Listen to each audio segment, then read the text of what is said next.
Tara Dotson says her ex-boyfriend, Jesse Harrison, owes for kicking her truck. Jesse says Tara got him fired from his job. Ms. Dotson, according to the complaint that I've read, the defendant used to be a boyfriend of yours. He is no longer a boyfriend of yours, but you claim that after you had already broken up, he vandalized your car on 2 separate occasions. Mr. Harrison says that he did no such thing. When did you end your relationship with him? Approximately around July 15th of 2005. How long had you been together? Approximately about a year and a half. Did you ever live together? Yes, ma'am. For how long? Approximately a year. Did you live in your house or his house? My home. Who do you live with? I live with myself and my children. How old are your children? I have a 9-year-old, a 4-year-old, a 3-year-old, and a 1-year-old. When did he move out? Probably around June of 2005. And why? It wasn't working.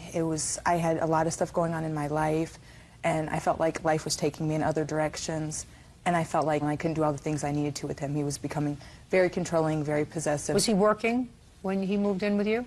Yes, he was. Did he remain employed during the year that he lived there? No.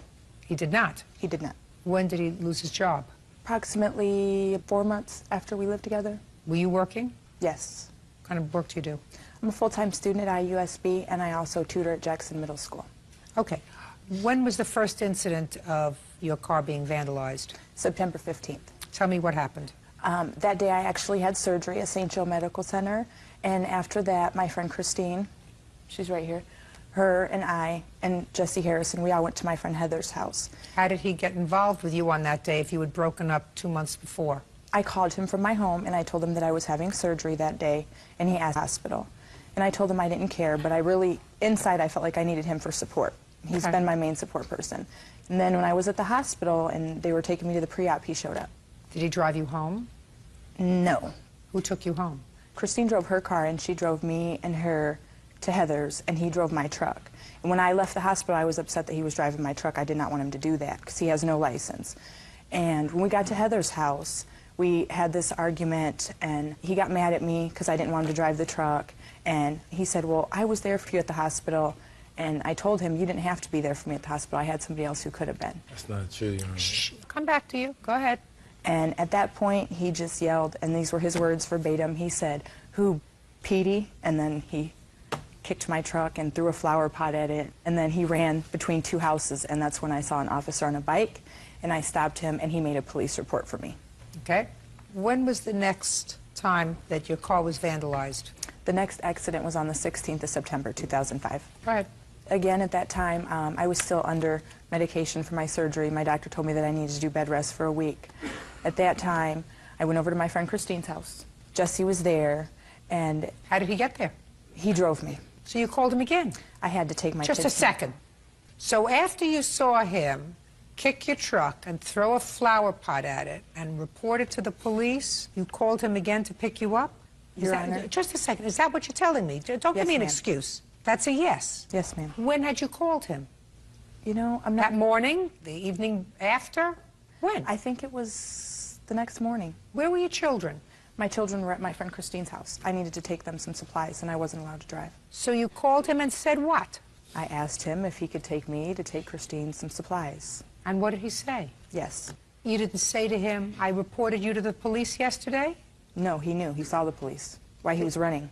No, it's not true. He doesn't know how the police got there, madam. I'm asking you whether you told him that you had called the police the day before. No, I did not tell him that I called the police the day before. You just said, do me a favor, pick me up and take me over. How was he supposed to pick you up and take you over to Christine's house? I asked him to take me in my truck. You asked him to drive? Yes. So it was okay for him to drive without a license when you asked him to, but you were annoyed that he drove without a license the day before. The day before, I did not feel comfortable being with him. That's not my question. You told me a moment ago, madam, that the day before you had an argument with him because you didn't want him to drive your car because he didn't have a license. That's what you told me. But the next day, because you needed to use him for something else, you told him to come to your house, pick you up, use your car, and take you to your friend Christine's house. That is correct. My children needed supplies. They needed water? Diapers. Is she incapable? She had 5 kids at her house at that time, and she couldn't leave. License, diapers. License, diapers. You used him. Mr. Harrison, after you went back over there, her car was vandalized again, sir. Were you angry on both of those occasions? No, I didn't. I wasn't angry. It's just that she was just running her mouth, or she wanted to go in the house, and I didn't want to stay there. Why don't you work? I was working for her brother, detailing cars at his car lot, until she came up there, starting trouble, and now I just go from car lot time to time and detail cars. Is that how you support yourself? That's Yes, not ma'am. true. What does he do? Actually, he was working for my brother, and he got fired from my brother's car lot because he was being obsessive and controlloving, and my brother didn't want to be a part of it. At this time, he doesn't go from car lot to car Listen lot to me, Miss detailing. He That's frequently not true. sells stereos. Miss Dotson, although it looks to me as if butter would melt in your mouth and that you're a very intelligent woman, you're also a user. You used him like a rubber band. You say, get out, then come back, come to the hospital, I need your support, don't use my truck. Well, today you can't use my truck, tomorrow you can use my truck because I have to go someplace. And what I'm telling you is you can't toy with somebody's emotions like that. That's unacceptable behavior for an adult, madam. If you needed somebody additionally to give you moral support in the hospital and you had already kicked him out of your house, you don't call him again for the day. Well, Your Honor, my mom is deceased. My best friend was watching my kids. Who else loves me? I know he does. Just a second. Well, that's using him. That's exactly what I'm saying to you. That's exactly what I'm saying to you. He loves you, but you don't love him. So if what you're doing is toying with his emotions, because you're saying, I need you. Your Honor, I do. Let's just listen. I need you. Now I'm finished with you. I need you again.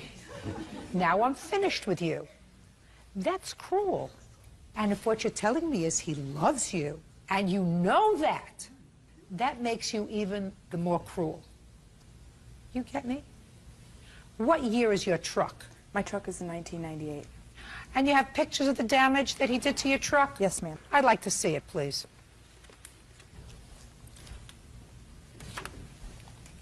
And your brother has a body repair shop? No, actually, my brother has a car lot. He sells Car used lot. cars. Does he also repair cars? No. No. That's too bad. Well, I get some stuff there to detail it a little bit. And you could probably get that dent pulled out by somebody for a couple of $100. Nowhere near $1,700. You have to learn to be a nicer person, madam. I understand, Your Honor. Good. Judgment for the plaintiff. Not for $1,700, for $300. Get your car fixed for that. That's all. Step out. Robert Burridge is suing his ex-fiancée, Carla Jones, for money loaned and forged checks. Carla is countersuing, claiming Robert made false accusations to her probation officer. Mr. Barge, Miss Jones used to be your living girlfriend, She was my fiancée. and according to your complaint, she owes you some money. First for a loan, for insurance, well over a year ago. And then you claim that at some point she forged some checks, Yes, ma'am. and then you claim she's got some of your personal property. Yes, ma'am. Ms. Jones says none of them were loans. She did, in fact, sign your name to checks. You knew about that. You did not report those forged checks, according to you, when you found out about them. But you continued to live together as a couple. But when you broke up, you, according to you, called her parole officer. You're on parole for something? I'm off now. And you called her parole officer to report the forged checks. Is that right? Yes. Why'd you do that for? Because she was forging checks while on parole, and No, it look was, at me, look at me. it was a violation. Let's get a timeline. It's a violation. Mr. Barish, listen to me. Don't interrupt me when I'm speaking. Excuse me. According to you, it was in October of 2004 that you found out that she had signed your name to some checks. Yes. How much in total were the checks that she signed? $2,900. And what were they for? They were made out to her, signed by her, and cashed by her, and deposited to her account. Okay. Now, when did you find out about these checks? So was that in October?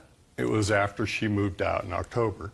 So after you found out about these forged checks, how long did it take you to call her parole officer? It took me until March of 2005. Okay. Let's go. Checks, $2,900 worth. No, nothing was stolen from him, no forged checks. We would pay our bills together. I would tally up how much utilities were or groceries, and I'd say, I need X amount of dollars. And he'd say, okay, go ahead and get a check, write it for that, deposit it in there, and pay the bills. And I'd Deposit it where? Into my checking account. I'd always call him at work, or he would be home when we did it, and he would say, go put that in your checking account and then pay the bills, because I paid everything online. What do you want parole for?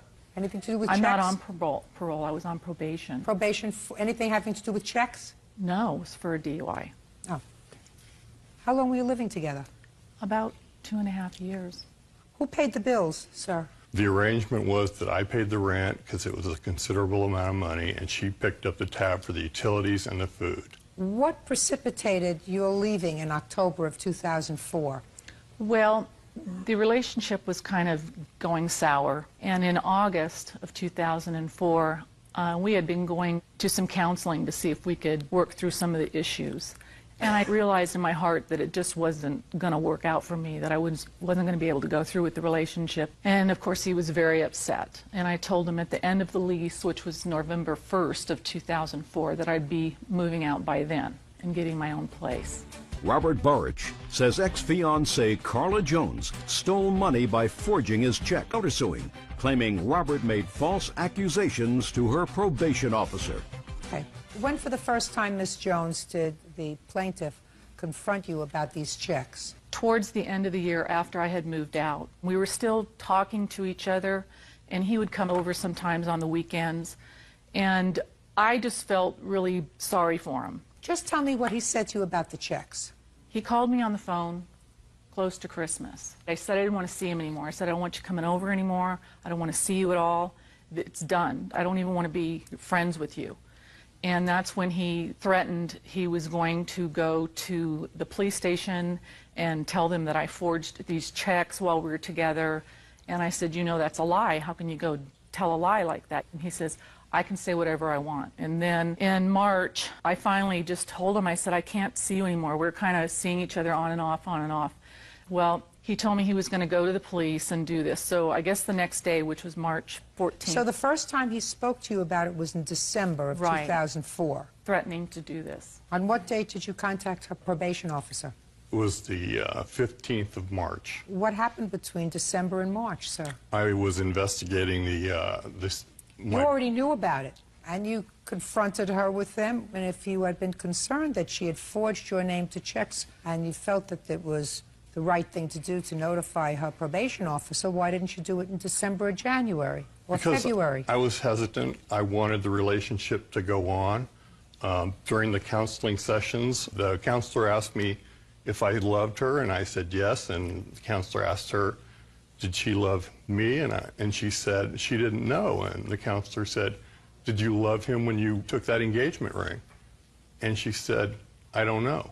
And I wanted this relationship to last. It was very important to me. She was very important to me. And I figured that the less waves, the better the chances of the relationship working. But it didn't work, sir. It didn't, no, it didn't work. It didn't work. And the response to it not working is not to behave in a retaliatory way. That's right. The response to it not working is say, you went to counseling, she didn't deceive you. She said, we'll go to counseling, we'll see if we can get it to work. And she was being honest. She said, I don't know my feelings.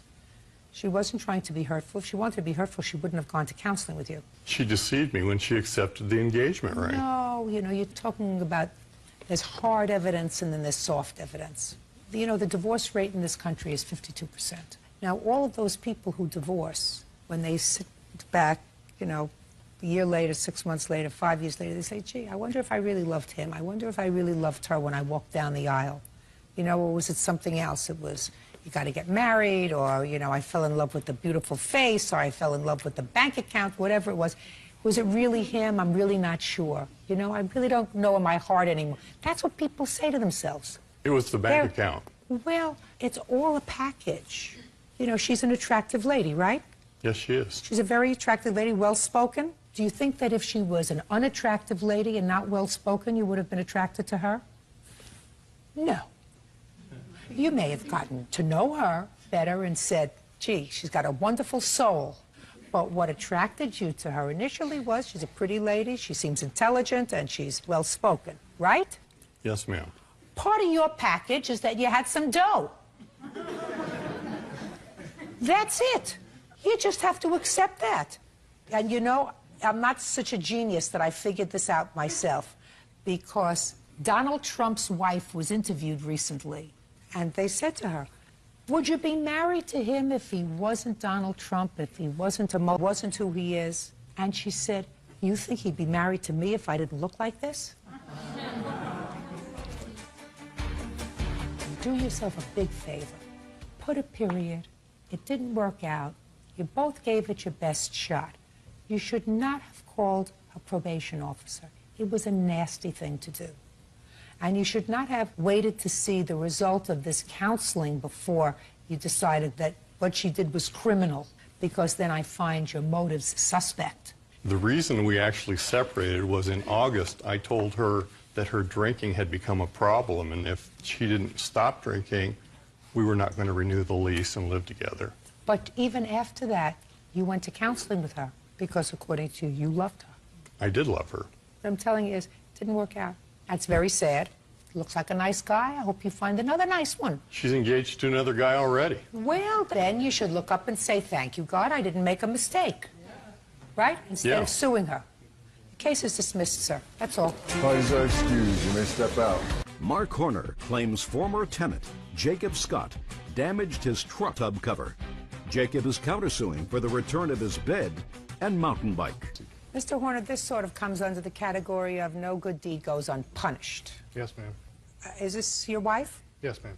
And? My daughter-in-law? You and your wife befriended Mr. Scott. He had been a friend of your son's? Correct. And at some point, you allowed him to move into your home? Yes.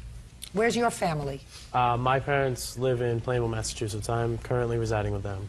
Was there any reason why you weren't residing with them when you moved in with the Horners? When I graduated from high school, I kind of made a promise to myself that I wasn't going to be one of those kids that stays living with their parents, and I had moved out. And my roommate at the time decided he wanted to move back in with his parents, and I still, you know, didn't want to move back in and be one of those kids. And they had offered for me to move in and pay rent, so I had taken them up on the offer, and I was paying $75 a week to live with them. And you were also doing some work for them? Yes, ma'am. I was working for Mark as a maintenance worker, and I had also worked during the Patriots games for Mark at one of his sausage stands. That's your business? Yes, ma'am. Okay. So this is what the lawsuit is about.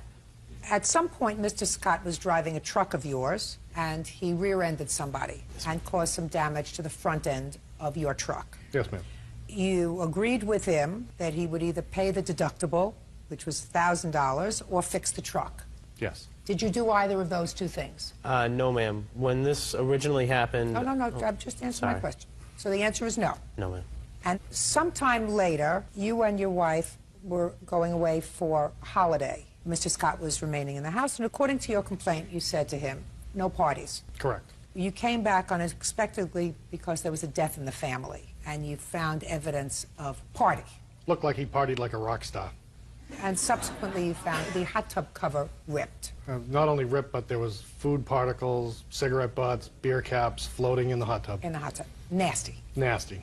And you and Mr. Scott then got into a heated discussion. He left. Correct. And when he left his bed and his bicycle, which he wants back, which is the subject of his counterclaim. Yes, ma'am. He says that you told him until you sign a promissory note to pay for the damage to the hot tub and the truck, you don't get your stuff back. Correct. Mr. Scott says that you told him to forget about the truck.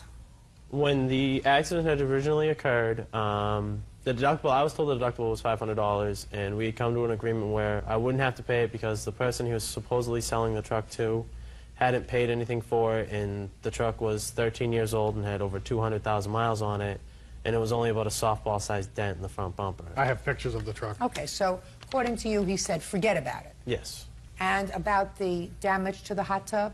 Actually, I have my witness here, Leanne. She's a friend of mine. She was at the house Sunday when they had come home, and she can testify that there was no rip in the hot tub cover Sunday when we were done, and we were not the last people in the hot tub cover. I had come home Tuesday night with a friend of mine, and Susan and Mark's daughter-in-law and her husband, Susan's son Peter, were in the hot tub, and we believe You mean that... with the sausages and the cigarette butts? No, that stuff had been taken out and cleaned. Mr. Scott, The Horners allowed you to live with them, and Mr. Horner, is no question, asked you not to, no parties. You violated that trust by having a party. We had actually, I had only had about 5 friends over. Throughout the entire time that you were there, Mr. Scott? No, but I never Mr. threw on a Scott, party look, there, I no. want you to watch. Do you understand? Yes, ma'am. I've had 20-year-olds, a whole gaggle of them. When 20-year-olds know that there's a free house, it's never just 5 people. Mr. Scott, do you understand? So if you want me Yes, to ma'am. believe other things that you're telling me, and I'm sure you do, I'm going to ask you again. How many people were at the house There was only 5 people there. at one time? Yes, because I had lived in 2 previous houses before I moved in with Mark and Susan, where I'd paid the mortgage myself, and I had pretty much gotten the partying out of my system. I quit drinking. I don't drink anymore, and it's just, we were hanging out, having a good time, trying to unwind on a weekend. Well, who do you think it was that was a pig in the group of 5 that you had then, who put food in the hot tub and cigarette butts and cans? Which It was my one buddy of your Greg. 5 friends? It was my buddy Greg. He had admitted to it. He had admitted to it before they found it? Well, I had told him that they had found parts of a sausage in the hot tub, and there were beer caps and everything, and he said, oh, the sausage was probably from me, because he was the only one eating in the hot tub. So I assume that if you had seen him eating in the hot tub, Mr. Sc- we don't do that. I should have. Did you see him? I did, and I didn't say anything to him. Did you see him smoking in the hot tub? I did. Everybody was smoking in the hot tub. And throwing their cigarette butts in the hot tub? I didn't see anybody throw a cigarette butt in the hot tub. And Well, I did you didn't, take out ashtrays for everybody? There were ashtrays out there. Did anybody use them? You must have been aware of that unless you had been drinking. Yes, ma'am, people did use them. The next day, when we were going through the hot tub, we had only found parts of sausages in the filter. I didn't see any cigarette butts in the hot tub at all. And Well, I didn't Mr. see any Scott, beer let me caps. tell you this. When you abuse a privilege, I have to assume that the people who disrespected the Horner's property also ripped their cover. Okay. Because otherwise, why would Mr. Horner claim, after being so nice to you, they were nice to you, weren't they? Well, the whole relationship we had was there was a lot of verbal abuse there. Mark especially was constantly putting me down, calling me, and I'm quoting him here, he was always calling me a dump. Him and his wife were both always calling me a dump. He called me pardon my French, on numerous occasions, and he used to go around bragging to everybody that I was his, because I was helping out around the house and still paying $75 a week. And I had just, at the time, I had just gone with all of this because I didn't want to cause any tension because I was living there under their roof. Do you have children? I do. How many children? I have 3 children. How old are they? My oldest is 23, and then I have Where is the 23-year-old? my 23-year-old is in the service. He's stationed at Fort Campbell in Kentucky. And then you have I have a 20-year-old. Where is that child? He lives with his girlfriend. Well, that doesn't warm my heart. And what else? And I have a 16-year-old at home. And I have a 9-year-old. Who lives with? Her mother. Who you visit Constantly. and support. Yes. Mr. Scott says that you called him a lot of vile names. Is that true? I definitely called him a dump. When did you do that? He got, I believe it was his 12th or 13th moving violation and lost his driver's license. So we particularly told him that he was a dump for that. He lost. Just a second. It was my 8th in 4 years. Just a second. 8th in 4 years. Yes, ma'am. He's right. Ma'am, that wasn't the only occasion. Just a I told you second. Well, I'm going to get the rest of them. But right now, that would have been worth at least a couple. You know, I could tell that you are presenting yourself as a young man who is totally responsible and thoughtful, and you sound that way. Thank you. But I'm looking at these people and I'm saying to myself, this is not a couple that brought you into their home to use as a slave and berate you. So I want to find out if they did, in fact, call you a dump, if they had good reason to do that. 8 moving violations in 4 years fits. He also had 2 while he was waiting for his suspension to come over. And so that was worth at So least they 2 took, more. Yeah, so they took his license away. Got it? Yes, All ma'am. right. Let's sort of cut to the chase here because I don't want to torture you any further. Thank you. You have to... You're welcome. Because I don't want to hear anything else about you because you wore a tie to court and speak well, and I'm sure you're going to try to put your life together. This is your... This is my friend Leanne. Not a girlfriend? No. You weren't eating sausages in the hot tub, Leanne. You have to give him back his bed and his bike. He's going to pick it up within 5 days. Thank you. I'd like to see the pictures of the truck. Ma'am? What? The one thing I'm concerned about with the bed is there was an incident back when Mark's father died. He was having some trouble with his brother, and he had actually taken pictures of him urinating on his brother's bed. And I'm just worried that they had done something to my bed while it was in their position. I'm not going to dignify that question with an answer. Do you want your bed back or not? Yes, ma'am. I have pictures of the bed, Your Honor, if you want to see them. No, I don't have to see pictures of the bed. I'm looking at the front end of this truck. It looks like a little dent, sir. Does it interfere with its driving? It does not interfere with its driving. There's a tow hook that was smashed off the bottom of it. The grill is cracked. I have an estimate here from the body shop. Let me see the estimate.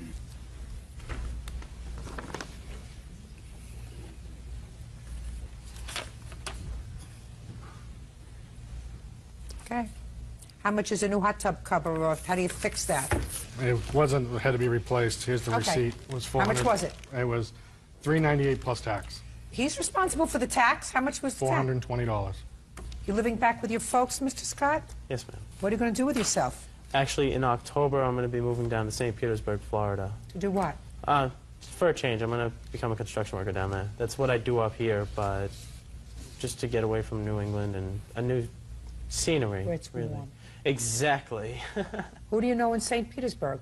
A friend of mine lives down there, so a close friend of mine. I grew up with her, so she's got an apartment down there. She's going to school down there, and You might want to try that, Mr. Scott. School is not terrible. I was thinking about it, but I work 7 days a week now. I love to work.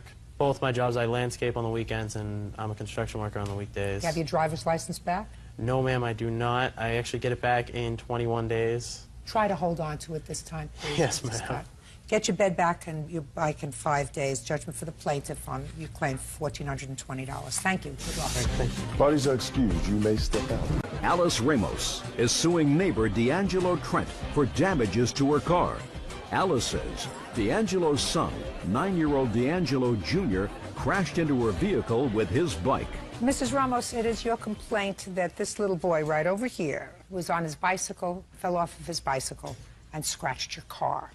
You want his father to pay for the scratch on the car. Is that right? And Mr. Trent's. When did this happen?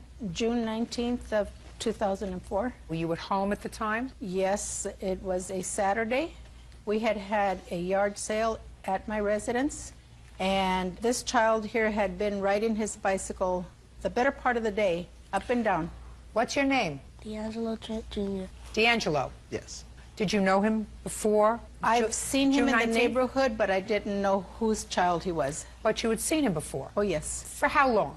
He's lived in our neighborhood as long as I can recall. So you know him. This isn't Right. a child who you hadn't seen 100 times before. Oh, definitely.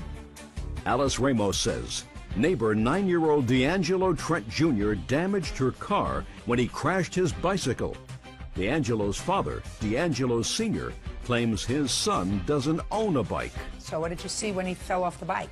He bumped into the bumper of my car, and he fell off his bicycle. At that point, I was not concerned about my car. Myself, my nephew Andrew, and my niece all ran out to the street to see if he was okay. He seemed okay, but he fell awfully hard for how quickly he jumped back up. And subsequently you found a scratch on your car? When we first checked, we saw what looked like rubber scraping on the bumper of the car. And I told the little boy, before he took off, I told him, that's okay, this can be buffed out, you can go. So he jumped on his bike and he took off, more scared than hurt, I think. And 10 minutes later, he comes back with another young man on the handlebars. And he and his friend got off, and he started to show the friend what he had done. Well, unbeknownst to us, we were more concerned in the beginning about his welfare. We didn't really inspect the car. I saw the rubber scrapes on the bumper. But he's showing him another area of the car which we had not seen. And there is a scrape on the trunk. You have a picture of it? No, I don't. Why don't you have a picture of it? As I go on to the story, you'll see why. Okay.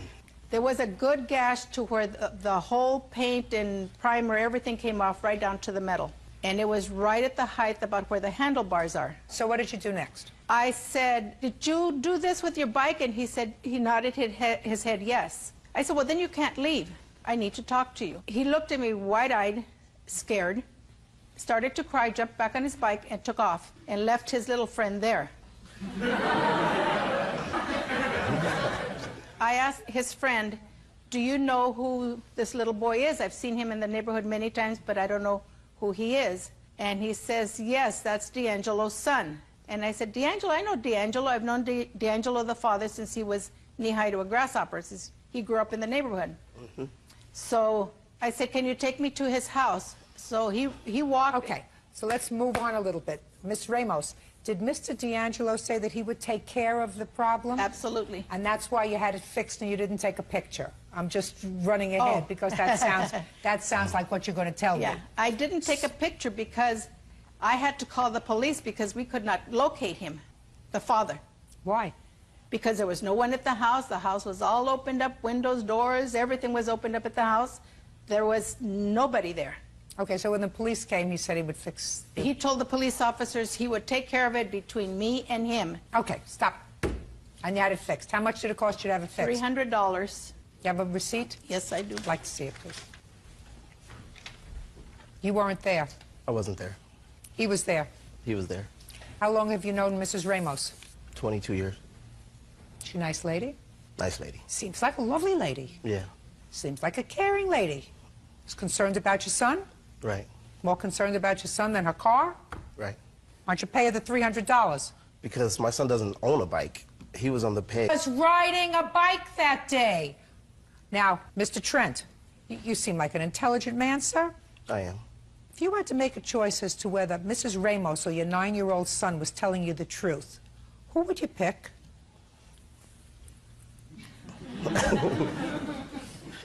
Who would you pick, sir?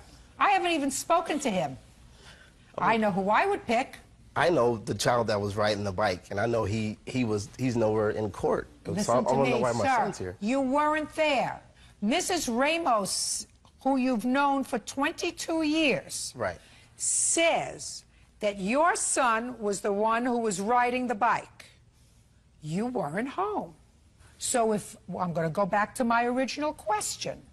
If you had to make a choice as to whether your 9-year-old son, D'Angelo, was telling the truth or Mrs. Ramos was telling the truth, who would you pick? I would pick my son, of course. Well, then you would pick wrong. Your son, and you weren't there, was riding the bike. Look at me, D'Angelo. Isn't that right? No. Baloney. Judge, when you ask her if there were 2 people there, there was a person riding and he was on the pegs. No. Please ask her. She said he was riding the bike. Is that what you told me? That's right. Was there 2 children there? No. When the incident happened, there was only one child on the bike. When he D'Angelo came Jr. back, she said there were 2 people. He was riding and there was another child on the handlebars. And then when she went out there and confronted them, he got scared and left the other kid there. And if he's not telling you that story, The other child I told me take the him out to story. the barn. Judgment to the plaintiff in the amount of $300. That's all. Parties are excused. You may step out. Daryl Myricks claims his former classmate, Winter Goodwin, punched out his car window. Winter claims Daryl's brother pushed her into the car. She is countersuing for medical bills. What's your first name? Daryl. It's your mother? Yeah. Miss Myricks, you weren't there the date of this incident, but you're involved because the car that was allegedly damaged by Winter Yes. was owned by you. Yes. So why don't you have a seat? Okay. If we need anything, I'll call you. Okay. And Miss Goodwin, Yes. this is your daughter Winter. Yes. And you weren't there the date of this incident, where your daughter says that this whole incident was provoked by Daryl and his brother. And Yes. you're counterclaiming because she was injured, had to go to the hospital with glass in her hand. Yes. So why don't you sit down? How old are you, Daryl? 17. 17. And you have a long history of not liking each other. Is that right? Yes. Why don't you like each other? Your Honor, she really doesn't like me. I have no problem with Winter. What don't you like about him? No, he don't like me. He never liked me since September. What made you think he didn't like you, Winter? Because Ivic Nuttall is my friend. Ivic Yes. is your friend. And he came to me in school saying what he was going to do to him, and I told them to keep me up out of it. And so that's how I got involved, because of his brother. Oy. All right.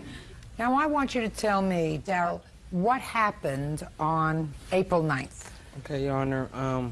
Friday, me and my friend Katrina, who lives out there, we had made plans to go to the bowling alley on Saturday, and we were on our way to pick him up. As I was entering the entrance to my friend Katrina's house, Winter, along with Ivic and others, were blocking the entrance. Had you spoken to any of these people that day? No. And I rolled down my window politely, and I said, Winter, could you please move off the street? Politely? Yes, politely, because that's what type of person I am. I'm a polite person. And she started cursing me out like, MF, you have no business being out here. You don't live out here, so you can move out your car and move out my way. Well, by this time, her, Ivic, and the rest with his sister surrounded my car. Is that you? You're the sister? I'm Winter's sister. You're Winter's sister. And they all surrounded my car, and so therefore I couldn't move nowhere. Winter came up to my car, and she took her fist and busted out my back window, but they still wouldn't let me move out the way. So then she had run away, and she came back with a bat and busted out my driver window. Once she busted out the driver's side window, she put her arm in the car, unlocked the door, and pulled me out along with her friends, and they started beating me up. You have a police report? Yes. I'd like to see it. Pictures.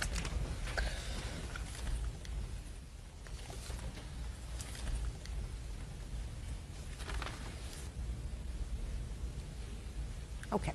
Now I'll hear you, Miss Goodwin. All right. On April 9th, Daryl and his friend Brente called us and told us to meet them up at the bowling alley. So about 6 to 8 o'clock, they kept playing on the phone. Who were they calling? They was calling me and my friend Isaac, my witness Isaac. Okay. We went to my house at 8 o'clock to ask my mom could we go to a party on Hobart Street. She said yeah if we took my little sister Raven. So then we walked back to Ivic's house. They was parked in the front. They came out. Then Daryl rushed Ivic. So then after that, his brother Roy hit me on the side of my face. Then that's when I turned around and hit him. And then after that, we got to fighting. He pushed me into the window. I was forced into that window. Just a second. So then that's how my hand got injured. That's not what the witness says. Okay. The police report from a witness who was at the scene, that was one of your friends that the police officer spoke to, says the female, that's you, took the bat from the male. The female then tried to punch the male, but hit the driver passenger window and shattered the window. That's not what happened, Your Honor.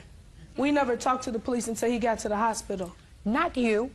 I'm not talking about you. Me or my witness. Well, there were a lot of we people never out talked there. to the police, Your Honor. So the police is lying? Yes, he is. You're the brother? No. Friend? Yes, ma'am. Name? Jerry Ashley. Were you in the car? Yes, ma'am. What were you doing there, Jerry? We was going out there to get a friend to go to the bowling alley. But you had already gotten him, because he was in the car, according to this police report. There were 3 of you in the car. Yes, ma'am. Where does he live? Give me the address. I don't know the address, but he lived in the front of Mary Hill Apartments. And where did he meet you? He met us right there. When you come inside Mary Hill, or the entrance, he met us right there. So then you were leaving, because he was in the car already. No, ma'am. Why weren't you leaving? Because they had blocked the car. Who blocked the car, Jerry? Winter, Ivic, and some of her friends, his brothers, his sisters, they all blocked the car. Even the little girl blocked the car. She's not so little. Well, you know. I'll get you in a minute. How old are you? 18, Your Honor. Okay, Ivic. Up. Yep. How old are you, Ivic? 15. What's the problem that you have with these guys? Nah. Every time we was in school, he said, like, find me, it's like I'm Michael Jackson, so he'll whoop me, stuff like that. What? He said, find me like he find Michael Jackson. Like, I'm gonna be Michael Jackson, so he can whoop me and stuff like that. Do you understand this? Are you following this? Not at all. No, I thought maybe I was missing something. So now I want you to tell me, Ivic, what happened on April 9th. From 6 o'clock to 8, Brent. No, I want you, don't look at the heavens. God is not going to help you with this, Nah. Ivic. Only the truth will set you free. So you look at my eyes. 6 through 8 o'clock, Brente and Daryl, they was calling my phone telling me to come to the bowling alley. But I was like, nah. So then after a while, they start driving past The Maryville Apartments telling Winter and that he wanted to fight me and stuff like that. And they was 3 cars deep. But first, B, Winter, and Raven went to her mama's house to ask her, could we go to a party? And she said yes. So when I was... So first this car is driving by, and Winter, who is afraid, right, goes in to ask her mother if she can go to a party. Yeah. That's what you're telling me. So that they're driving by with their friends. And that's very intimidating, right? They're looking to fight you. Yeah. Step up. You're her mother? Yes. Do you remember your daughter coming inside and asking if she can go to a party? Yes. What did she say to you? She asked me could her and Raven go to a party, and I gave her permission. The only way that she can go to that party was to take Raven. She didn't say to you there are guys outside that are looking for trouble, looking to beat up Ivik? No, she did not. Shh. Put your hand down. She didn't say that to you. She didn't say, Mom, I'm afraid because there are people out there are cars out there going back and forth. She didn't say that to you. No. Now, she was safe inside her house, correct? Yeah. If you would have known that there were cars outside waiting to beat up Ivik and maybe her, you wouldn't have let her go out again, would you? No, I wouldn't have. Good. Have a seat. Winter. Yes, Your Honor. This is what you swore to. On April 9th at around 6 o'clock, Daryl's friend, not Daryl, Daryl's friend called me and told Ivik and me to come to the neighborhood bowling alley because Daryl wanted to fight Ivik. That's what you wrote. I told his friend that Daryl knew where we were if he wanted to fight. For the next 2 hours, Daryl and a car of 5 of his friends circled the streets of my neighborhood. They were screaming obscenities and trying to instigate a fight. Ivik and I ignored them. Around 8 o'clock, I went across the street to talk to my mom. When I crossed the street back to Ivik's house, Daryl was parked on the street with 2 carloads of his friends. They were just sitting there stalking Ivik's house. I went inside and got Ivik with the intention of ignoring Daryl and his friends and going to a party. That's what you wrote. I know what I wrote. But that's not what you're telling me. That is what I'm telling you. You didn't even let me finish my story. I'll let you finish your story. I'm at your mother's house where you went inside to ask her if you could go to a party, despite the fact that a couple of hours before, a guy had said he's coming over to the house. He was going to fight you because you invited him over. He said, you want to fight? You know where we are. Come on over. And you say for the next 2 hours, the cars went back and forth stalking Ivik's house. Then you went inside and asked your mother if you could go to a party. Nowhere did you tell your mother that there was a problem. And I find that hard to understand, Winter. Well, I ain't tell her what happened because they weren't even supposed to be out there. We was about to get in the car and leave. So then I tried to go in his house to get his mom. His brother Roy hit me on the side of my face. I hit him back. We got to fighting. He pushed me into his mom's window, and then that's when I lost my balance. And then that's how the window got broke. Are you finished now? Yeah. Good. Did you see how the back window got broken? Yes, Your Honor. How did the back window get broken? By Winter hand. And how did the side window get broken? By the bat that Winter had, Your Honor. Where did the bat come from? After they did all that, she fled away from the accident and then came back with the bat. Did you ever have the bat in your car? No, Your Honor. Did you ever have the bat in your car? No, Your Honor. I believe you. Sit down. Can I have the estimate, please, for the damage to the car? Put your hand down, Ivik.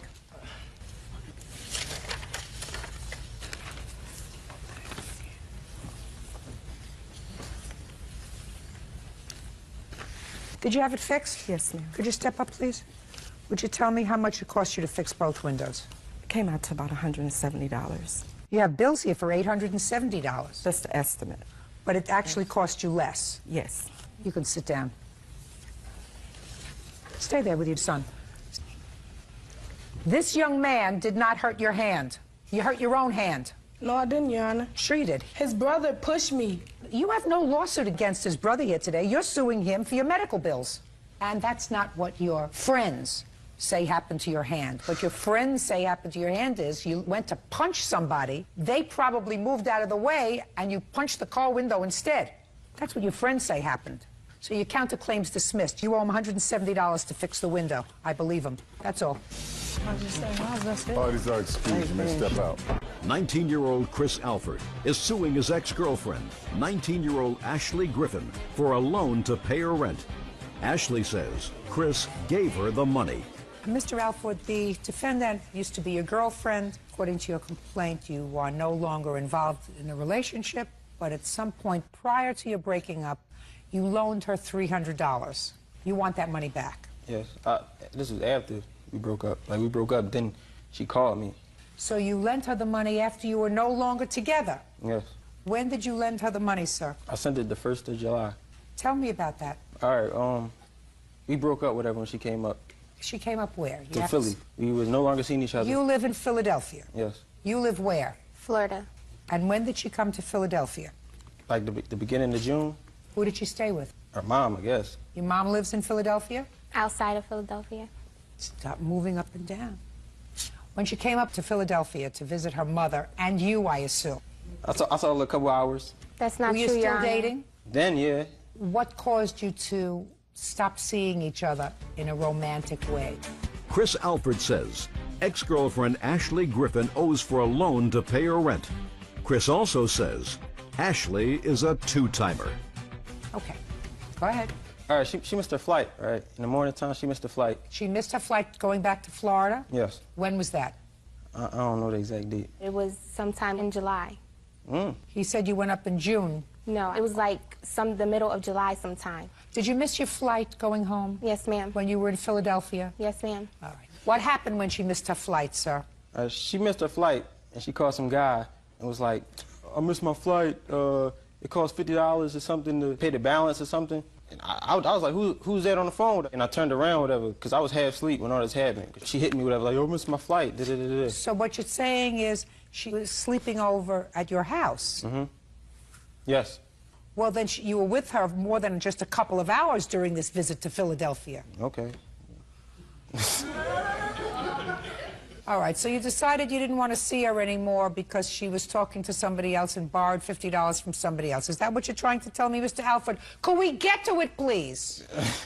All right. Is that what happened? Other stuff, too, but that's what started it all. And then this other young man sent you money or called up and said, add the ticket on his credit card, and you went home. Yes, ma'am.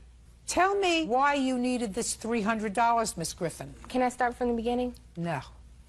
Well, because I was going back home in July. So I had already bought my ticket, and I was short for my rent. So I asked him for the money. I didn't say, can I borrow it? I asked him, can I have it? And he said, yeah. And he gave me the money. So you needed the $300 for rent because you had spent the money. But I was off, and we spent more than just that night together. He picked me up from the airport, and I was with him that day, and we went to go pick up his witness. Tell me about when you called him and asked him for the money. Well, I called him, and I pretty much said I needed the money for the rent because I was short. Where were you when he gave you the money? I was at my house. In Florida? Yes, ma'am. He Western Union me the money. You have the receipt for Western Union? Yes, I do. Can I see it, please? Mr. Alford, I'd like you to tell me about the conversation that you had with her about the $300, please. All right, I'm in the car, me and 3 friends of mine, and my phone rings. And I put it on speaker because I couldn't drive and talk. So I'm talking to her, and she's like, oh, my God, I don't have enough money to pay for my rent, this, and that. And I'm like, at first I'm like, oh, like, what am I supposed to do about that? Then she said, would it be possible if you could send me $300 and I will pay you back next Friday on my paycheck? Everybody in the car heard her say that. Don't say what they heard. Did you hear it? I heard it clearly. It's right here. The phone's right here. I was listening, talking like, all right, well, I can't spare it. I mean, so you got to send it back next Friday. And you can see on that on Western Union, date was July 1st. If she just now said she was in Philly. You're absolutely right, sir. It was July 1st. I said he sent me the money July 1st. I said I went home after July 1st. Are you telling me you went home and then continued your relationship with him after he sent you the money? Yes, we were still together, so I don't know why he's saying we weren't. We were together at that time. Why would I stay at his house? Why would he pick me up from the airport if we weren't together? He says it was in June. It was in June. That's why you was at my house. It was in June, man. Oh, you must have your airline ticket. I don't have it. Who was this other person that you called for $50? All right, when he came down, he knew about the guy already. Don't tell me what he knew. I didn't ask you for a whole story. I said, who was this other person? It was some other guy that I was messing with. So now what you want me to believe is he sent you $300 to help you cover your rent. Then you went up to Philadelphia to see him. But at the time that he sent you the $300 for the rent, you were messing around with somebody else that he didn't know about. Is that right? No, he knew about him. We were only like friends. No, we weren't friends. We were more than friends, but at that time, I knew I could depend on him. You have to learn that you have to stand on your own 2 feet. You have to stop relying on people, and you have to stop using people. Do you understand? Yes, ma'am. Good. Judgment for the plaintiff in the amount of $300. That's all. Thank you. Parties are excused. You may step out. 19-year-old Chris Alford is suing his ex-girlfriend, 19-year-old Ashley Griffin, for a loan to pay her rent. Ashley says Chris gave her the money. Mr. Alford, the defendant used to be your girlfriend. According to your complaint, you are no longer involved in a relationship, but at some point prior to your breaking up, you loaned her $300. You want that money back? Yes. This was after we broke up. Like, we broke up, then she called me. So you lent her the money after you were no longer together? Yes. When did you lend her the money, sir? I sent it the 1st of July. Tell me about that. All right, we broke up, whatever, when she came up. She came up where? To Philly. We was no longer seeing each other. You live in Philadelphia? Yes. You live where? Florida. And when did she come to Philadelphia? Like the beginning of June. Who did she stay with? Her mom, I guess. Your mom lives in Philadelphia? Outside of Philadelphia. Stop moving up and down. When she came up to Philadelphia to visit her mother, and you, I assume. I saw her a couple hours. That's not true, Were you still dating? Then, yeah. What caused you to stop seeing each other in a romantic way? Chris Alford says ex-girlfriend Ashley Griffin owes for a loan to pay her rent. Chris also says Ashley is a two-timer. Okay, go ahead. All right, she missed her flight, right? In the morning time, she missed her flight. She missed her flight going back to Florida? Yes. When was that? I don't know the exact date. It was sometime in July. He said you went up in June. No, it was like the middle of July sometime. Did you miss your flight going home? Yes, ma'am. When you were in Philadelphia? Yes, ma'am. All right. What happened when she missed her flight, sir? She missed her flight, and she called some guy and was like, I missed my flight. It cost $50 or something to pay the balance or something. And I was like, who's that on the phone? And I turned around, whatever, because I was half asleep when all this happened. She hit me, whatever, like, oh, I missed my flight. Da-da-da-da. So what you're saying is she was sleeping over at your house? Mm-hmm. Yes. Well, then you were with her more than just a couple of hours during this visit to Philadelphia. Okay. All right, so you decided you didn't want to see her anymore because she was talking to somebody else and borrowed $50 from somebody else. Is that what you're trying to tell me, Mr. Alford? Could we get to it, please? All right. Is that what happened? Other stuff, too, but that's what started it all. And then this other young man sent you money or called up and said, add the ticket on his credit card, and you went home. Yes, ma'am. Tell me why you needed this $300, Miss Griffin. Can I start from the beginning? No. Well, because I was going back home in July. So I had already bought my ticket, and I was short for my rent. So I asked him for the money. I didn't say, can I borrow it? I asked him, can I have it? And he said, yeah. And he gave me the money. So you needed the $300 for rent because you had spent the money. But I was off, and we spent more than just that night together. He picked me up from the airport, and I was with him that day, and we went to go pick up his witness. Tell me about when you called him and asked him for the money. Well, I called him, and I pretty much said I needed the money for the rent because I was short. Where were you when he gave you the money? I was at my house. In Florida? Yes, ma'am. He Western Union me the money. You have the receipt for Western Union? Yes, I do. Can I see it, please? Mr. Alford, I'd like you to tell me about the conversation that you had with her about the $300, please.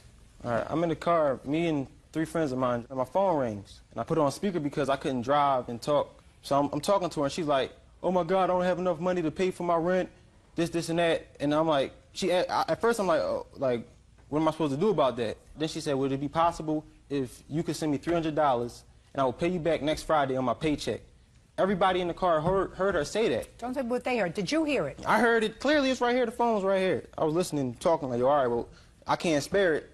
I mean, so you got to send it back next Friday. And you can see on Western Union, date was July 1st. If she just now said she was in Philly. You're absolutely right, sir. It was July 1st. I said he sent me the money July 1st. I said I went home after July 1st. Are you telling me you went home and then continued your relationship with him after he sent you the money? Yes, we were still together, so I don't know why he's saying we weren't. We were together at that time. Why would I stay at his house? Why would he pick me up from the airport if we weren't together? He says it was in June. It was in June. That's why you was at my house. It was in June, man. Well, you must have your airline ticket. I don't have it. Who was this other person that you called for $50? All right, when he came down, he knew about the guy already. Don't tell me what he knew. I didn't ask you for a whole story. I said, who is this other person? It was some other guy that I was messing with. So now what you want me to believe is he sent you $300 to help you cover your rent. Then you went up to Philadelphia to see him. But at the time that he sent you the $300 for the rent, you were messing around with somebody else that he didn't know about.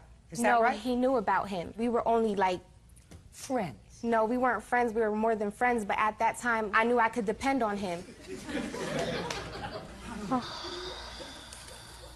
You have to learn that you have to stand on your own 2 feet. You have to stop relying on people, and you have to stop using people. Do you understand? Yes, ma'am. Good. Judgment for the plaintiff for the amount of $300. That's all.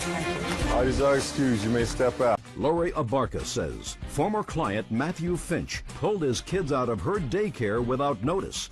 Matthew is countersuing, claiming Lori made a false CPS report. Mrs. Abarca, this is a pretty nasty case. According to your complaint, the defendant is the former husband of your best friend. Yes. What's your former wife's name? Stacy. Stacy. And they have 2 children. And you were providing daycare in your home for their 2 children. Correct. And subsequent to their separation, you took care of the children for how long? Approximately 9 months, from August of 2004 until April 1st of 2005.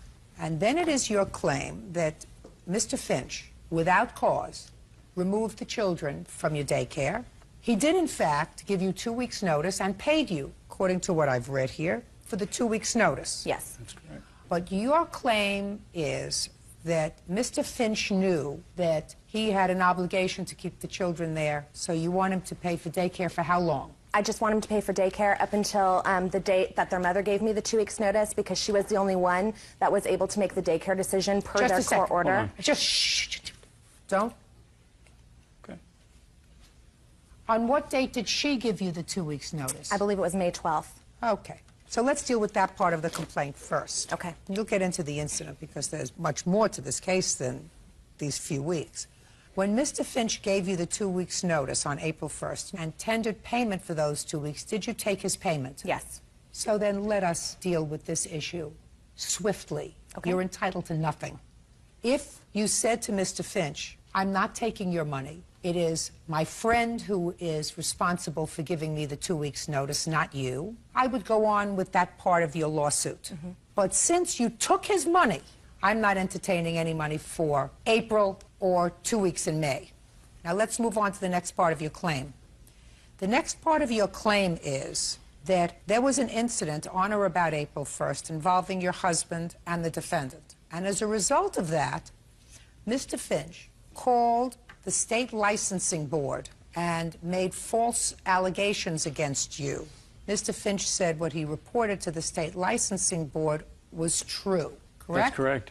The counterclaim that I have by Mr. Finch is that you called Child Protective Services complaining about Mr. Finch and alleging that he in some way inappropriately touched one or both of his children. That's the allegation. Right. So, did you in fact call Child Protective Services? I did. On what date? April 4th. And what did you tell them in this 4-4 report? I told them that his oldest daughter, Kiana, for the last month and a half had been reacting extremely badly when he would come to pick her up. She would start crying hysterically. She would run to the background, anybody, my children, my husband, myself, that she could get to. Is that what you told the state so far? Yes. What else did you tell them? And I told them that I felt that there was something going on at the house. I didn't know what, but I know that somebody needed to investigate it. When I did make that phone call, Stacy was right beside me, in full agreement with me calling, because for several weeks before... Don't tell me about Stacy. Okay. For several weeks before, I had spoken to Stacy and Matt about Kiana's behavior. It would be so bad at times that he would come to pick up both of the girls and have to leave with just Lexi, the little one, and leave Kiana at my home until her mother or her stepfather could come and pick her up because she wouldn't go with him. Doesn't. Shh. Okay.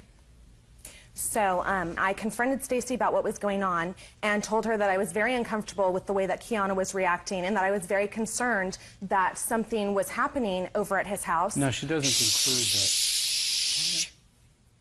This revelation, Ms. Abarca, that you had to call and make a substantive report to Child Protective Services did not occur until after Mr. Finch removed the children from your daycare. Is that correct? Yes and no. Yeah. The first time that you called and made a substantive report, despite what you say you had been seeing for the last month and a half, is 3 days after he removed the children from your daycare. Yes. There's certain hard data, and then there's certain soft data. Your conversations with your friend Stacy is soft data.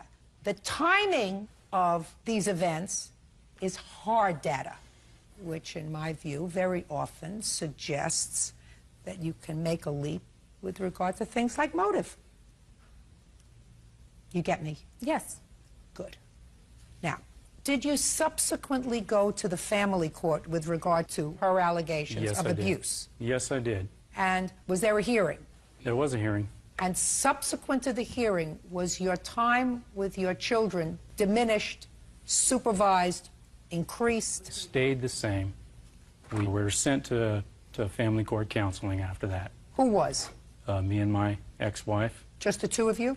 Correct. And did you both go to counseling? I requested private mediation. I figured 1 hour with the family court services was not efficient time to handle this situation, and therefore I was granted time to get a private mediation. And as a result of the mediation, what happened?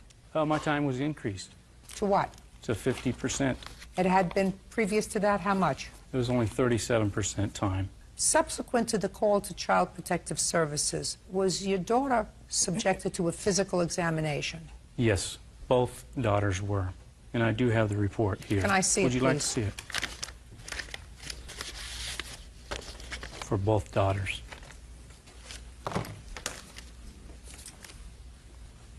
Their mother requested it when she took them for those exams. It wasn't CPS court ordered. requested It wasn't court ordered or anything through CPS. Stacy called and made those appointments. Listen to me, madam. What you're giving me is hearsay. The objective data is you made a report. As a result of that report and subsequent to that report, these children were subjected to physical examinations. That was precipitated by your call. And if their mother had seen signs that she felt were untoward, she could have taken the children without your call to Child Protective Services. Your call to Child Protective Services inspired this action. Now I want to know what happened April 1st. Okay. April 1st, Matt calls me probably around 5 o'clock, letting me know that he's on his way to pick up the girls. And how many days a week had he picked up the children? He picked them up at least 85% of the 9 months that they were with me, because their mother would work nights and evenings and stuff like that. How old are your children? They're 6 and 8 now. So now he came to pick up the children on April 1st. He had called me and let me know he was coming to get them. And As I do every day. Listen, if you interrupt again, it's not going to go well for you. Do you understand? Yes, ma'am. So far, you don't feel as if I'm favoring her, do you? Not at all. Then keep your mouth shut until I look at you and ask you a question. Yes, ma'am. Good. Go. His phone call was that he wanted to change his payment dates on the way over. I said, no, we're not going to change them. They're in a contract. You've signed it. This is the way that it's been for 9 months. And he got very angry. No, just a second. No. Did he tell you why he wanted to change his payment dates? No, he didn't. Okay. And you said, no, you can't. Right. If your friend Stacy had called and said, I would like to change the payment date, what would you have answered her? I would have talked to her about it. Right. Which is what I tried to do with Matt. No, that's not what you said. You said absolutely not. Okay. That's what you just told me. Well, I'm just repeating your words. Well, no, actually, he called me and told me he wanted to change the payment dates. And you just told me you said absolutely not. You have a contract. And I said to him, well, your payment's due today. And he then told me that he wasn't going to pay me when he came to pick up the girls and got angry and started yelling at me. And I said to him, you know what, Matt, you have a contract with me. These are the same dates you've always made payment. Continue. Don't speak to her! And it's not your job to tell her to continue. Do you understand? Yes, ma'am. You keep saying, yes, ma'am. Is there something wrong with you? Do you have problem controlling yourself? Not at all. Well, it seems to me you do. Go ahead. He got very hostile with me on the phone, yelling and screaming. No, so you I were said, hostile. Well, no. You were hostile. It was a reaction to him. You know what the big mistake was? What's that? The big mistake was choosing you as a daycare provider. When you have a best friend who is divorcing her husband, and there are bad feelings that exist between the two people, to have someone as a child care provider who is aligned with one of the parents is a monumental mistake. Monumental. Because you are emotionally invested in his ex-wife and her welfare, not emotionally invested in his welfare, and that comes through loud and clear. Having said that, we will move on. So he came to pick up the children, and what happened, Ms. Abarco, when he came to pick up the children? When he came to pick up the kids, my husband went outside to go talk to him because we'd had many, many incidences with his youngest daughter, Lexi, being physically abusive to our son, and it was just... This is the husband? This is my husband. What was he doing home? He was already done working for the day. What kind of work does he do? He's a forklift mechanic for Toyota. Let me understand this, Ms. Abarca. You sent him outside. No. You said you were inside with the girls, so your husband went outside to speak to him. Right. Well, you must have, when you got off the phone, said to your husband, he's coming over and he says he's not going to pay me. Got to discuss that with him. And you have to discuss with him his daughter's aggressive behavior, right? Yes, I spoke to him about the phone call with Matt and about the incident we had just had with Lexi and Cole on Matt's way over to come and pick up the girls. Well, why don't you tell me about the incident between your son, who was how old? At that time, he was 18 months old. And the daughter, who was how old? Lexi was 5.5. So why don't you tell me about that incident? I believe on that day, she pushed him down. She would pull his hair and pull him down. You know, just different little things like that that were constant. And I sat down with Lexi, and I said, you know, Lexi, we've been having a lot of problems with this kind of behavior. What is wrong? Why is it that you and Cole can't seem to get along? What can we do to change it? And she says to me that her father told her that if there's something she wants or Cole does something that she doesn't like, then she can basically take matters into her own hand. If she needs to push him away from her or do something like that, that's what he told her. The 8-year-old daughter, Kiana, was there as well. Kiana confirmed that was the discussion that they had in their vehicle and also stated that there was a boy she was having problems with at school, and Matt told her that if he continued to bother her, she could go ahead and punch him. Where were you when this was going on with the 5-year-old and your 18-month-old? I was in my dining room. And where were they? They were in my living room, which there's a huge opening. Shh. That's not supposed to happen. It's your responsibility if the 5-year-old pushes down the 18-month-old. It's your responsibility because you are providing inadequate supervision of the children. Agree. I don't care whether you agree or not. Children are children. That's absolutely correct. Absolutely correct. And a 5-year-old may push down an 18-month-old, and an 18-month-old may pull a 5-year-old's hair. Right. Or may take something away, and the 5-year-old says you can't do that. Absolutely. You just answered your own question. Lori Abarca claims former client Matthew Finch owes for daycare fees, defamation of character, and a false police report. Stand up. All right. Mr. Abarca, you tell me what you said to Mr. Finch when you went outside. I walked up to Mr. Look Finch. at me. You walked up to Mr. Finch and said... He was still in his vehicle. I explained to him... No, tell me what you said. I said, Matt, there was a situation with the 2 kids. Lexi approached Cole, grabbed the ball from him, pushed it back into his chest, and then grabbed him by his hair and pulled him to the ground. When Lori confronted Lexi about it, Lexi explained that if she felt somebody was picking on her, it would be all right for her to go ahead and do something back, retaliate. Okay, so your wife said to you that the little girl said, my daddy says if somebody is picking on me, then I have the right to do something back to them. Correct? Correct. And what did Mr. Finch say to you? He got out of his car, said he never said that, got into my face. I explained to him, would you please not allow Lexi to retaliate, that if she has a problem, she needs to go to Lori. I don't appreciate our baby being pulled down to the ground by his hair, and that conduct is not okay. Mrs. Abarca, I have 11 grandchildren. I've seen them all playing around together.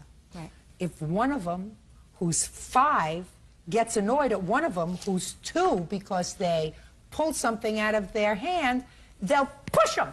That's not cause for World War III. No, you're right. That's I just, agree. happens. I agree, but All right. it was much more severe than that. And I have statements that I've written to Matt for suspensions, breaking down the situations. I believe I gave you copies of all of those. Why did you give them to Matt instead of Stacy? Because Matt was the one that came and picked up the children most of all the time. Mr. Barker, this was your best friend's children. Right. Are you telling me that you didn't get on the phone in the evening after each of these instances and say to Stacy, listen, Stacy, we really have to talk about the girls. Absolutely. I'm having trouble with the girls. Yes. And what did Stacy tell you? That she was in full agreement with everything I had. They knew Lexi was having aggression problems. She was getting in trouble at school almost, and they knew that it was something that they needed to work with. So and that's what, just a second, so that's what your best friend told you? Right. So what did she do from the time you started to tell her about the problems with the girls and the time that he finally removed the children from your daycare? What had your friend Stacy done? Lexi would get in trouble for various different instances. She would go home and be grounded, that kind of thing. I'm asking you whether her mother ever took her to a therapy session, whether took her to a counselor. She Just tried give me to. a yes or a no. Matt refused to let her go to counseling. Just a second. Just give me a yes or a no. Well, it's kind of a gray area because she wanted to take him to counseling and Matt refused. You should never have cared for these children.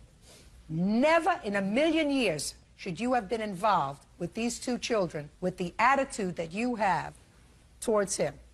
In any event, you called the state and reported what you considered his aggressive moves toward you. That's correct. Is that correct? That's correct. He had every right to do that. Exactly. He did it on April 4th, 3.5 days afterwards, and after he saw Stacy at court filing papers. Are That's they when he open went on the down. weekend? Just a second. Are you asking me a question? No, they're not. Are you asking me a question? They're open on Friday. You too. You should never have cared for these children. I agree. I've definitely And never learned have my gotten lesson. him involved in taking your complaint outside to him, complaint that just happened to have been made at the same exact time that you had just had a telephone altercation with him about payment. Sit down.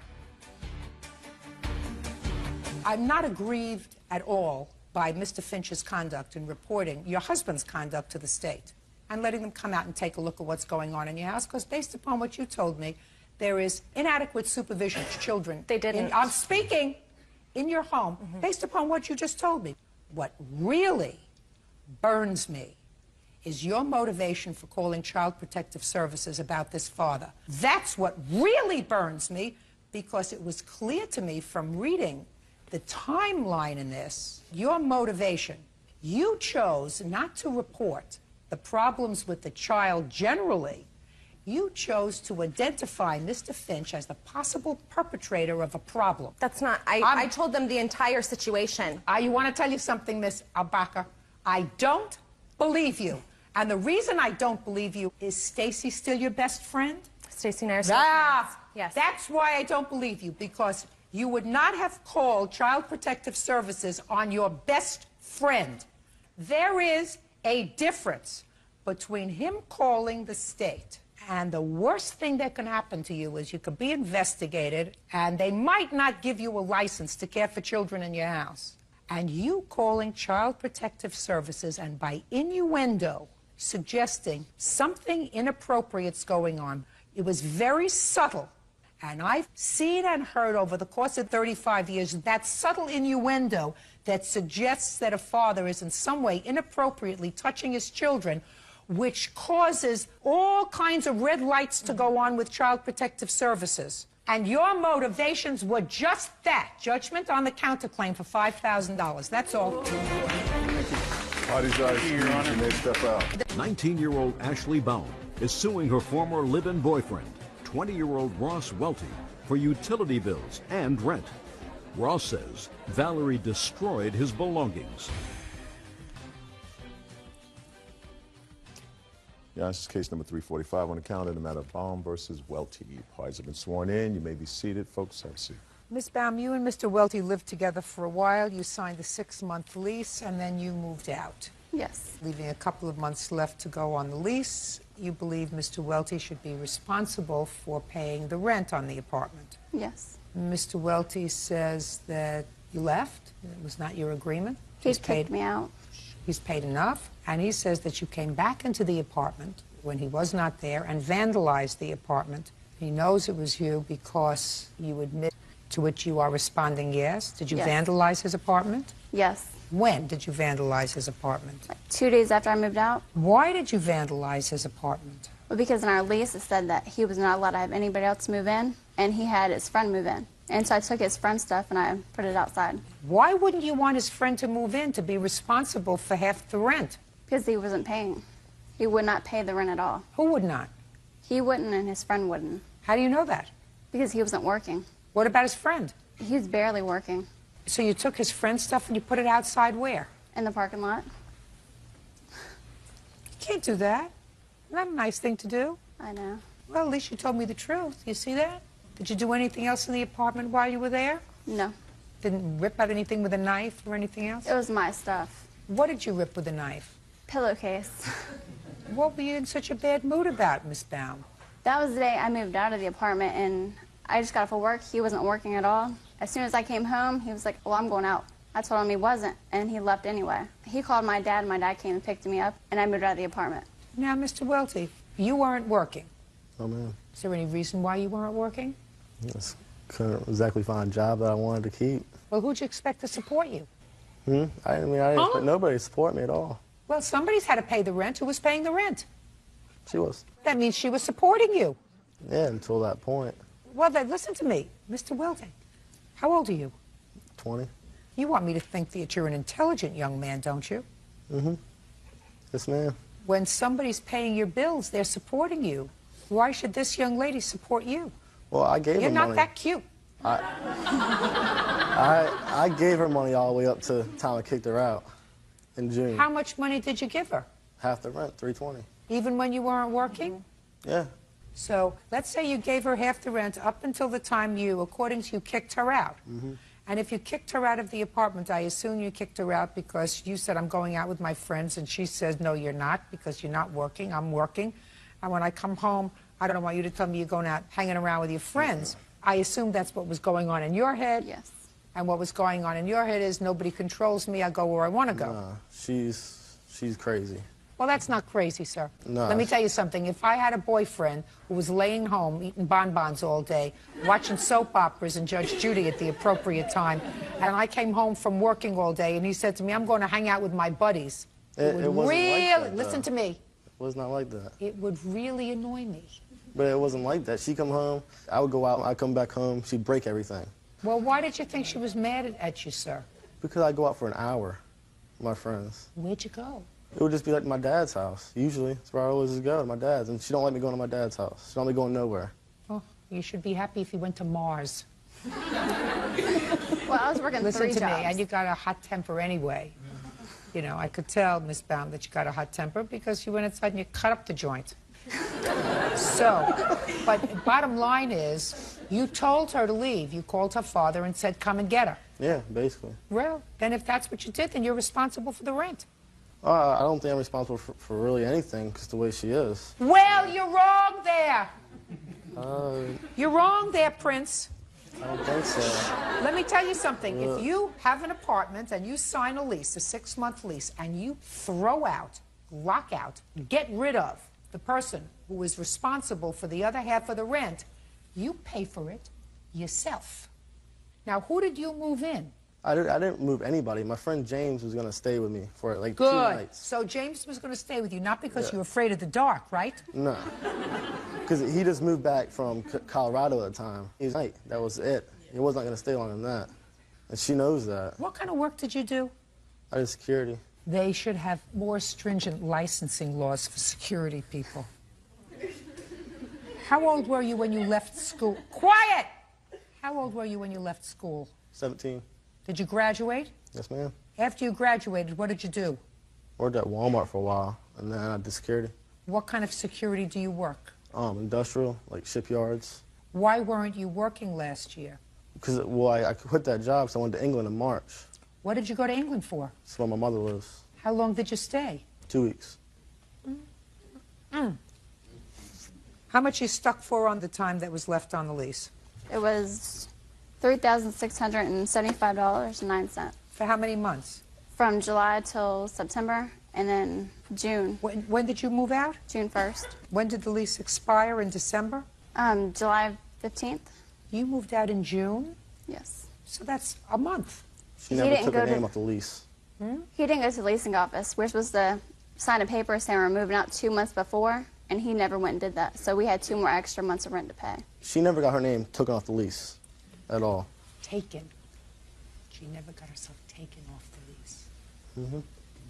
When did you know she had not taken her name off the lease? She was never, I mean... Did you know that all along? Yeah, I still talk to her. Speak. Just listen to me. I still Just talk to her answer every my day. questions. Don't speak until I ask you a question. Then you answer the question, then I ask you another question. Do you understand? When did you know that she was still liable on the lease?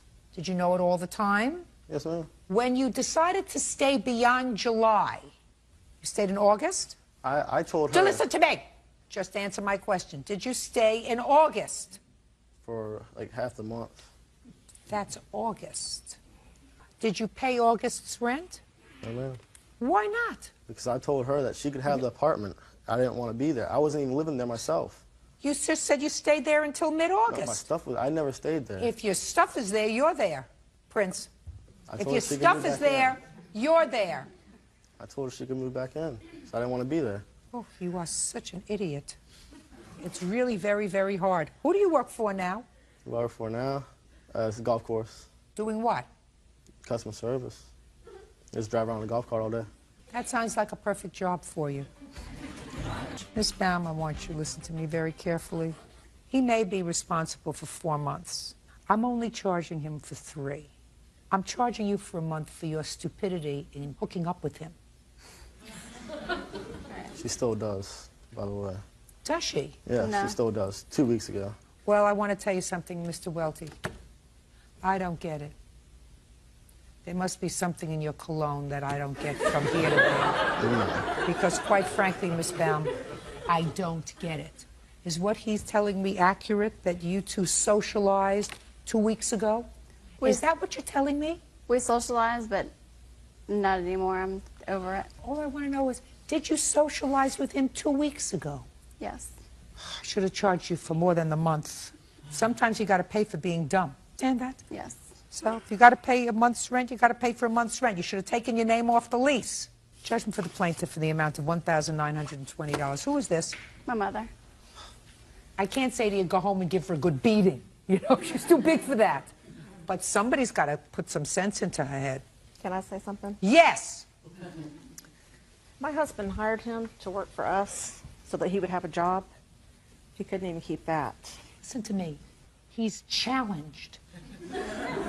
He can't help himself. He really can't help himself.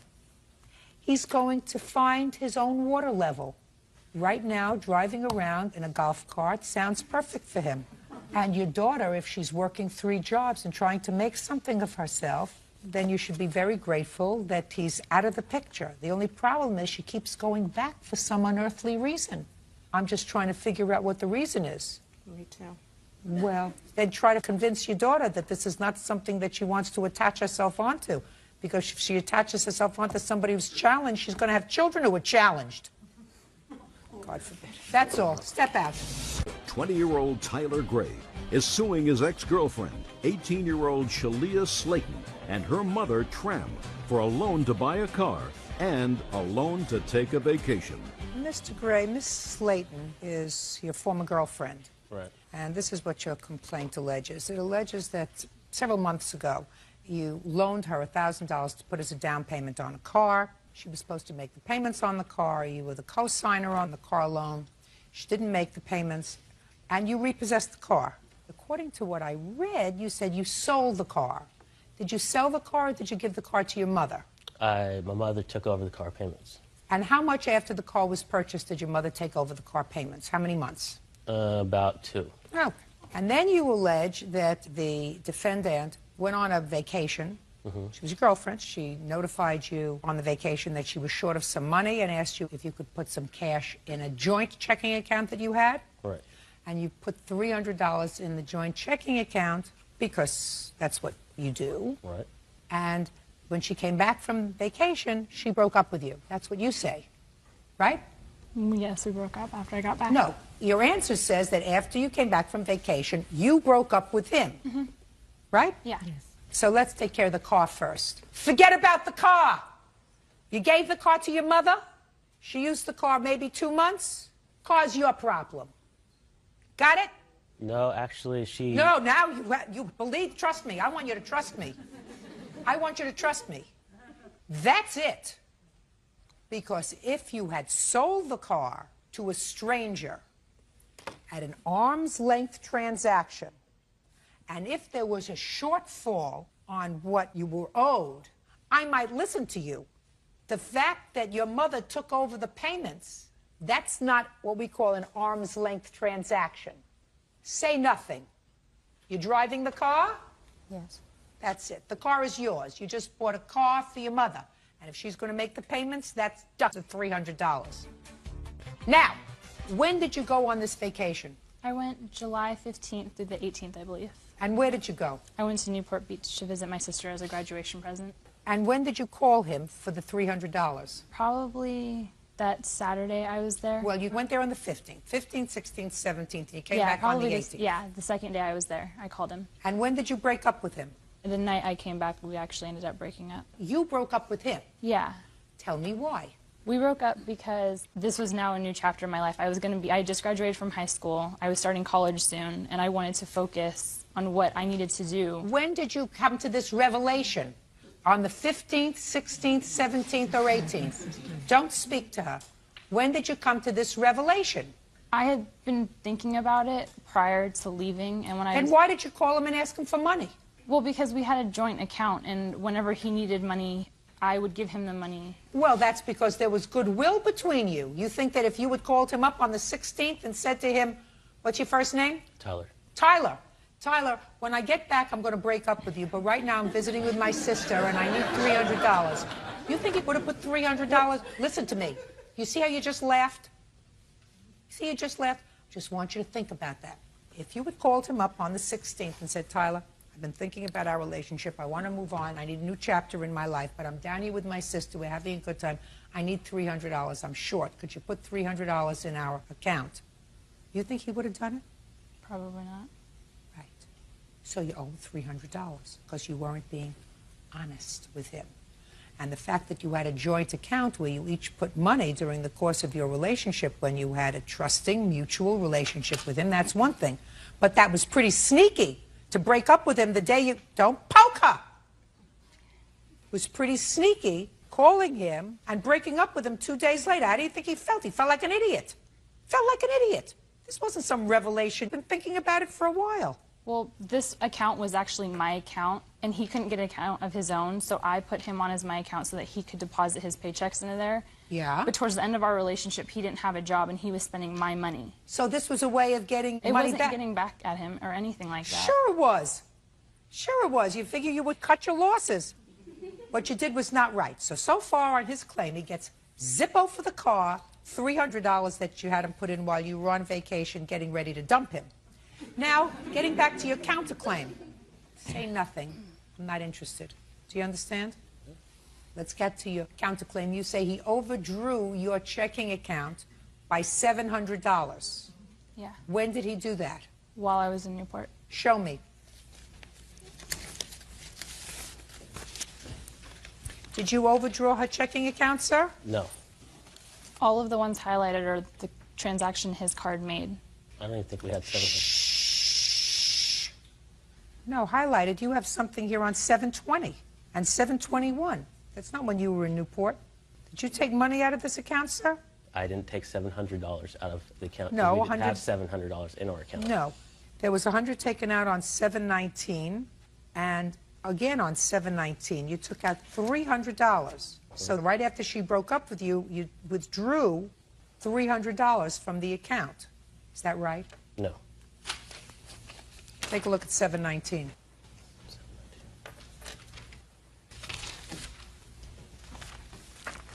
$719, your account. 719, withdraw $100. Okay? And then there's another 719. Of 200. You're correct. I'm always correct. Judge Judy continues in a moment. Listen to me. This was your joint money. Up until the point when you're no longer a couple. And I can understand you going in and saying, I'm not going to let her make a fool out of me and take my $300 when she knew she was going to break $300. No. Your mother's driving around in the other $1,000. She purchased the car with the full amount that we bought it. She never made a car payment on the car. Listen to me. Arm's length transaction. I tried to explain that to you. If you don't understand it, go to a lawyer. They'll explain it to you better. I don't have the time to educate you. If you sold the car to a stranger, I would hear you. You gave the car to your mother. I don't want to hear it. You took your $300 back after she broke up with you, so you get no $300. Don't put anybody else on your checking account, madam. He put in $300. He took out his $300. So you don't owe him any money, and he doesn't owe you any money. Go, have a happy life. Goodbye, good luck. Have a nice day. Parties are excused when they step out. Cassandra Arnold says her aunt, Anita Beam, won't return her living room furniture. Anita is countersuing, claiming Cassandra filed false charges with Child Protective Services. Miss Arnold, the defendant is your aunt, and it is your claim that she has some furniture that belongs to you. Yes. In addition to that, you claim that she harassed you at a time when you were a tenant, along with your boyfriend? My husband. Your husband? Yes. Okay. When and why did you move in with your aunt, Miss Arnold? I moved in with my aunt in February because I had no place to stay. I was living with my father at the time, and him and his girlfriend had split up, and I couldn't stay with my mom, so my aunt... Just a second. So you were staying with your father and his girlfriend. Right. In whose apartment? It was his girlfriend's house. And how long had you been staying with your father? Since I was 13. So you moved in with your father to his girlfriend's house? Right. When they split up, where did your father go?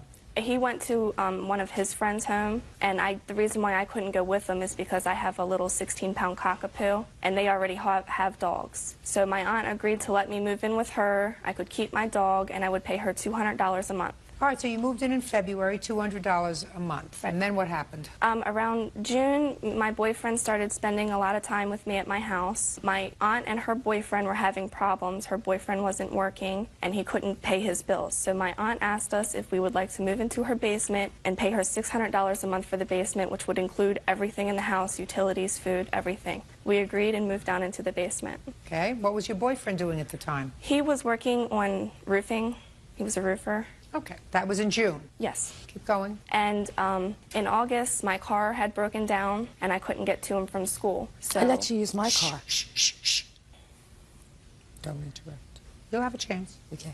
Go ahead. Up until the point I was able to buy a new car, my aunt let me use her car. In exchange, we replaced the gas and did oil changes on her car. Towards the end of August, I bought a car for $800 and was only able to pay her $300 of the rent that I owed her. I told her that when we got our next paycheck, we would be able to make up the difference. She agreed to that. About a week later, she served us with eviction papers and put a lock on the upstairs door so we were not able to go and use the kitchen or the upstairs bathroom. Okay. And after that is when everything started getting out of control. My aunt would come downstairs drunk and call us out of our names. She would tell us to get the out of her house, and at some point she would badger us so bad that we did have to leave, and on 3 occasions actually we had to call the cops on her because she wouldn't leave us alone. I don't get to the furniture. Somehow in your whole complaint you're talking about furniture, and you didn't tell me anything about the furniture. The furniture, when we made the decision to move down into the basement, I had all of my belongings in storage. What belongings did you have? I had the furniture in storage. What furniture?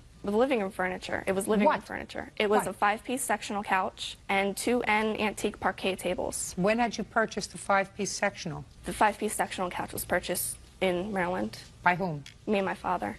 And when I moved out of his house, and I tried to go on my own at first, and I got my own place, and he gave me the furniture back. We put it in there, and then when it didn't work out in my own place, I put Why didn't it work out in your own place? Just jobs and bills and just being young and buying stupid stuff and not really paying attention to what's going on. So it didn't work out, and I moved back into my father's house. And you put the furniture in storage? Yes. How did your aunt get it in her house? My aunt was complaining because she says that her furniture embarrassed her. She had really not too nice furniture in her house. So I agreed to put the furniture in her house until I moved out. Okay. All right, Miss Beam, let's get to the furniture first. Well, I got rid of 2 complete sets of furniture to accommodate her furniture. Why would you do that? Because she could not afford to keep it in storage and pay me. Listen, you don't get rid of wonderful furniture that I you didn't love. say it was the best. All right. So her story has a ring of truth to it, Miss Beam, that you didn't like your furniture, that it was old. Yeah, it was old, yes. Okay. And after she was there for a while, then she stated how she was going to give that to me because when she moved out, her and Travis were going to start fresh. When she first put it in your house. Yes. She put it in your house, and she said to you, use it for as long as you like while I'm here. Is that right? Yes. And you say sometime later she told you, you keep it. That's right. When later? I would say it was in the end of June. The end of June? Yeah, because that's when her car started breaking down and she started to need my car to get back and forth to work on a daily basis. Okay. Now, Miss Beam, your counterclaim alleges that Miss Arnold called Child Protective Services on you, and she acknowledges that she did. Yes. How old is your child? 10. Boy or a girl? Boy. Who is this person who's here with you? It's my brother. Does he live with you? No, but he takes care of my son in the morning before he goes to school. Tell me your name. Bernard Homan. How far do you live from your sister, Mr. Homan? Between 3 and 4 miles. Did you ever know your sister to have a drinking problem? Look at me. Did you ever know your sister to have a drinking problem? No, I wouldn't say a problem, no. What would you say, sir? And I want you to make sure you answer, because, you know, I know everything. I understand. So I want you to give me an answer. She has more liquor bottles in her house than I do. Have you ever seen your sister intoxicated? In Look the at me. past, I have, yeah. When was the last time you saw your sister intoxicated? Probably over a year.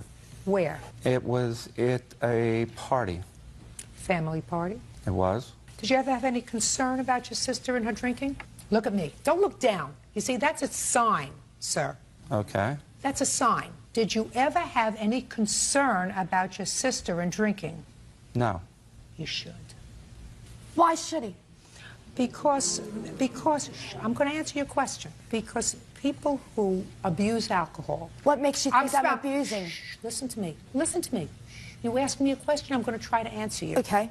People who abuse alcohol have an affect. And when you've been involved in the court system for as long as I have, you develop an uncanny ability to be able to tell people by their affect who have, in the past or currently, abused either drugs or alcohol. And I'm going to tell you that you are not going to be able to convince me, especially after I listen to Brother, that you do not have an alcohol problem. You're going to go by what two vindictive teenagers say about me? Listen to me. No, has nothing to do with what they said about you. Well, it you seems weren't like it listening. does. You weren't listening to me. Judge, you asked me if I thought she had a drinking problem. Exactly what would be your definition of a drinking problem? Perhaps mine and yours are different. Aren't different, sir. Yours and mine are exactly the same. Miss Bean, listen to me. There are two things that I have to determine in this lawsuit. One, whether or not you are responsible for the furniture. And I find that the furniture was not given to you as a gift, that the furniture was given to you by this young lady to use, and that since I have no indication that this furniture is going to be returned in reasonable condition, and since she doesn't have a bill, and since it's a 5-piece sectional, I'm ascribing to this used furniture, which was used when she put it in your house, the whole kit and caboodle, not $5,000, $800. Then I have to... She told me she only paid $250 from a crackhead for it. Listen to me. Then I have to look at your counterclaim. The plaintiff acknowledges she called Child Protective Services. So there's no issue that she did. I believe that she did, at least in part, because of the bad blood that developed towards the end of her tenancy with you. Whether I find, by just a little bit more evidence, that there was some basis for her to call is the issue. And I don't want to go into, after the boyfriend moved out, whether you started to drink more. It's not my boyfriend, it's my son's father. Just one second. Did he live with you? Yes, he did. Okay. He wasn't your husband? No. Well, then how would you introduce him to people? My son's father.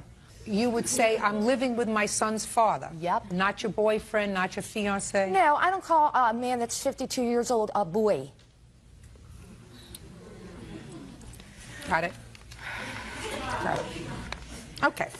Miss Arnold, what you said in your complaint was that as soon as you moved in, you realized that your aunt had a drinking problem and got nasty when she drank. Yes. But That happened as soon as you moved in. It did. In February. You didn't report it in February. I had no place to You go. didn't I don't care whether you had no place to go or not. The issue in calling Child Protective Services is not whether you had a place to go. You're a grown-up.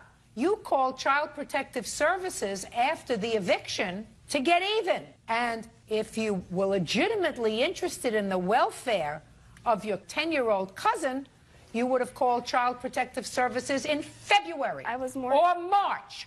Or April. I was more interested in it now because after her boyfriend left, she started going really, really downhill. She started bringing strange men home. She started staying out all nights. Listen to me. I'm dismissing your counterclaim, Ms. Beam.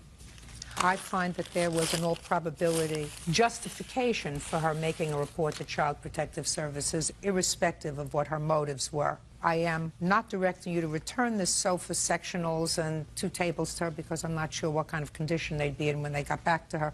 And I am ruling in her favor in the amount of $800 for that furniture. Judgment for the plaintiff in the amount of $800. That's all. Parties are excused. You may step out. 20-year-old Catherine Gonzalez is suing her ex-boyfriend, 20-year-old exterminator Zachary Finney, for breaking their apartment lease and for a loan to have his teeth fixed. So you two people, when you were under 20, decided to take up housekeeping together, according to what I read in your complaint, and you leased an apartment. At the time you leased this apartment together, were you working? Yes, I was working. And how much did you earn a week? I got $9 an hour. I'd get like about $400 or $500 every 2 weeks.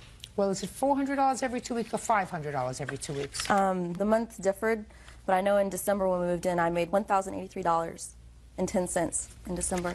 In December. Did you work overtime for Christmas during that time? I worked a little bit more hours, but... Okay. So let's say you made $500 every 2 weeks. Yes. Okay?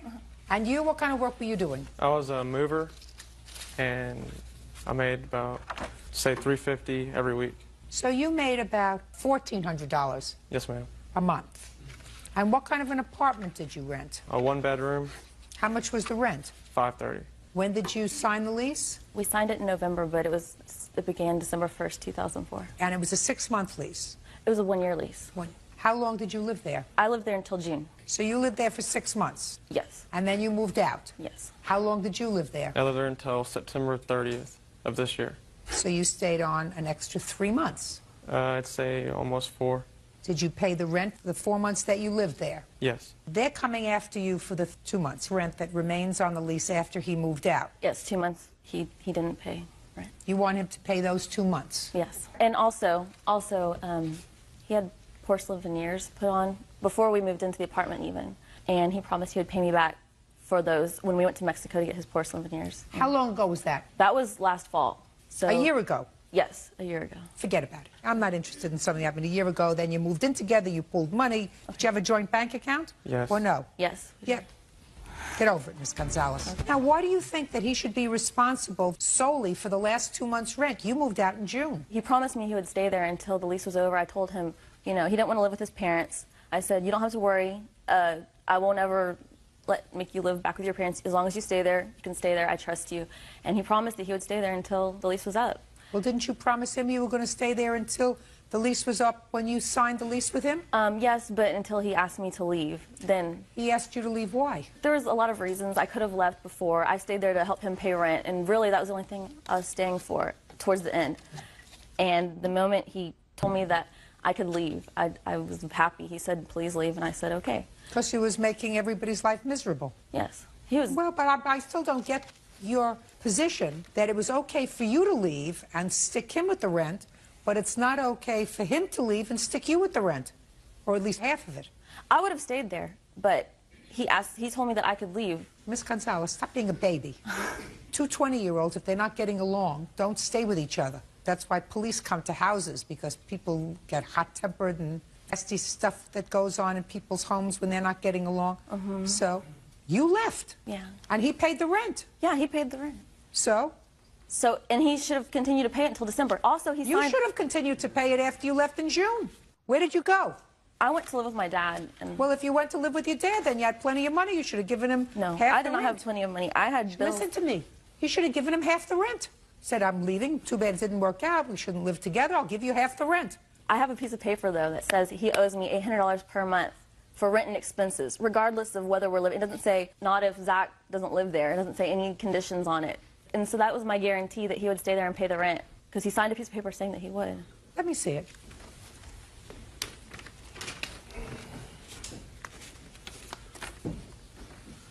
I, Zachary Finney, will give $800 a month for rent or other reasons to Catherine Gonzalez for a period of 1 year from December 1st, 04 to December 1st, 05. What does that mean, sir? To get the apartment that we moved into, I had a lease that I had prior to living there with my roommates. I had an apartment with them. I moved out, and my other roommate was supposed to take that over. He left, and that went on my credit, so I couldn't get approved. The reason I did that is the apartments asked me to do it so we could get approved to move in there. Otherwise, we wouldn't be able to move in there. So this wasn't for her. It was to get us approved to live there. Is that right? Is that right? Yes, that's right. All right, give this back to her. All right, now why are they just going after you for the last 2 months of this rent, Miss Gonzalez? Because my name was on the lease. So he's not even liable on the lease? No, but this piece of paper was my guarantee that he would not. That wasn't your guarantee. That's not the reason it was signed. So the rent is $530 a month? Yes. Did you give them notice you were moving out, sir? No, I did not. Why not? I've been paying the rent ever since she moved out. It's September. We had a hurricane hit Louisiana, Katrina, and a hurricane that was going to hit Houston, Rita. Well, I'm an exterminator, and my customers started canceling, and I work off commission. If I don't work, I don't get paid. And I was out of work probably almost 2 weeks, I would say. I asked her for help, and she kept giving me a runaround about why she couldn't help me, so I just left. I wasn't going to stay there. I gotcha. I gotcha. Okay. Well, in any event, you did have an agreement, and your agreement was each of you would pay half the rent. Is that your agreement when you Yes. moved in? And if there were 2 months left remaining on the lease, that means that each of you would be responsible for $530. Is that right? Yes. Well, you think it's fair, Mr. Finney, that you pay $530? No, I don't. Well, it is. It is, sir. You paid for the 4 months rent in the apartment, but you lived in the apartment for 4 months. Yes. And from what I gather from Miss Gonzalez, it was by mutual understanding that you left. She wasn't happy there. You weren't happy with her there. She was more than happy to leave. Is that right? Yes. Well, I think it's reasonable that each of you was responsible for the last 2 months that remain on this lease. And next time you decide to set up housekeeping with somebody, you better make sure it's somebody that's going to either stick it out with you, or if they're not going to stick it out with you, then you can afford to pay the rent by yourself. Do you understand? Yes. It's not his responsibility to pay this entire amount, nor is it yours. Anyway, judgment for the plaintiff in the amount of $530. That's all. Jessica Eveler says her half-sister, Melody Zampino, stole furniture during tenancy in her home. Jessica claims she kicked Melody out because she was using drugs. Miss Eveler, the defendant is your half-sister, and according to what I read, you only recently, in the last few years, had a relationship with each other. Yes. According to your complaint, you rented a home that you own to your sister with the understanding that she would have an option to buy it after she paid rent for a while. Yes. Subsequently, within a relatively short period of time after she moved in, you evicted her.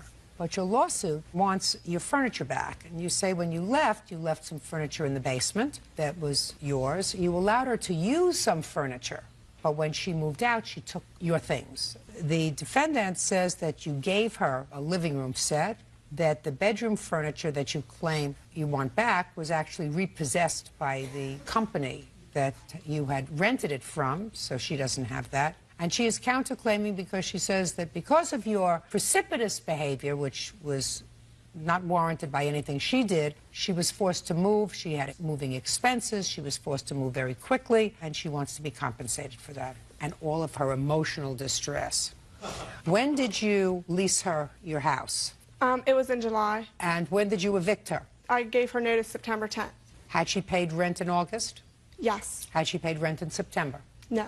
Why did you evict her? There was drug usage going on, and I only agreed to 4 people living in the house. How did you know there was drug use going on in the house? August 24th, my uncle had came there, and they smoked it right in front of him. Smoked what? Pot. Who did? Melanie and a guy named by the name of Brandon. You agreed, you said, for 4 people to live in the house? Yes. Who were the 4 people? Her, Christina New Church, which is right over there, and their... Is this a friend? It's my roommate. We've lived together for 9 years. Okay. And they have each one child. How many people were living there? Between 7 and 8. Who else was living there? I got 2 people that were not even residing there, a piece of mail of theirs. Can I see? Mm-hmm.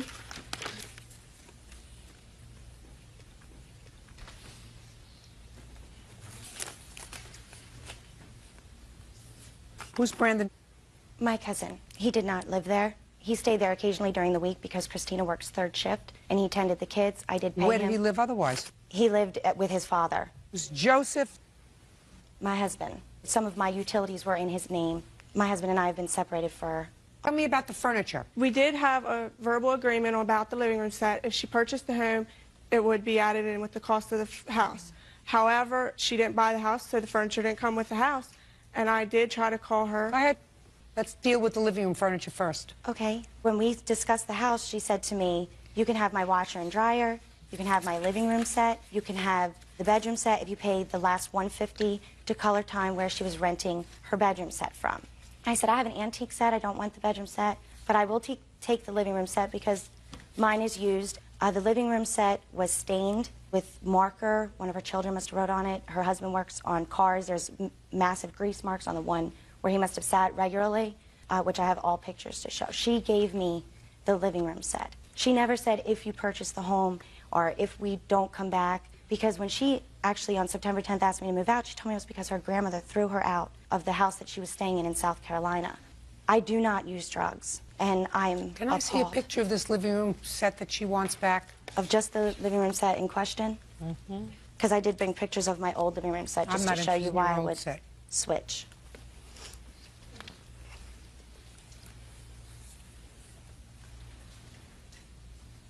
You're talking about the sofas and end tables as well? And the coffee table.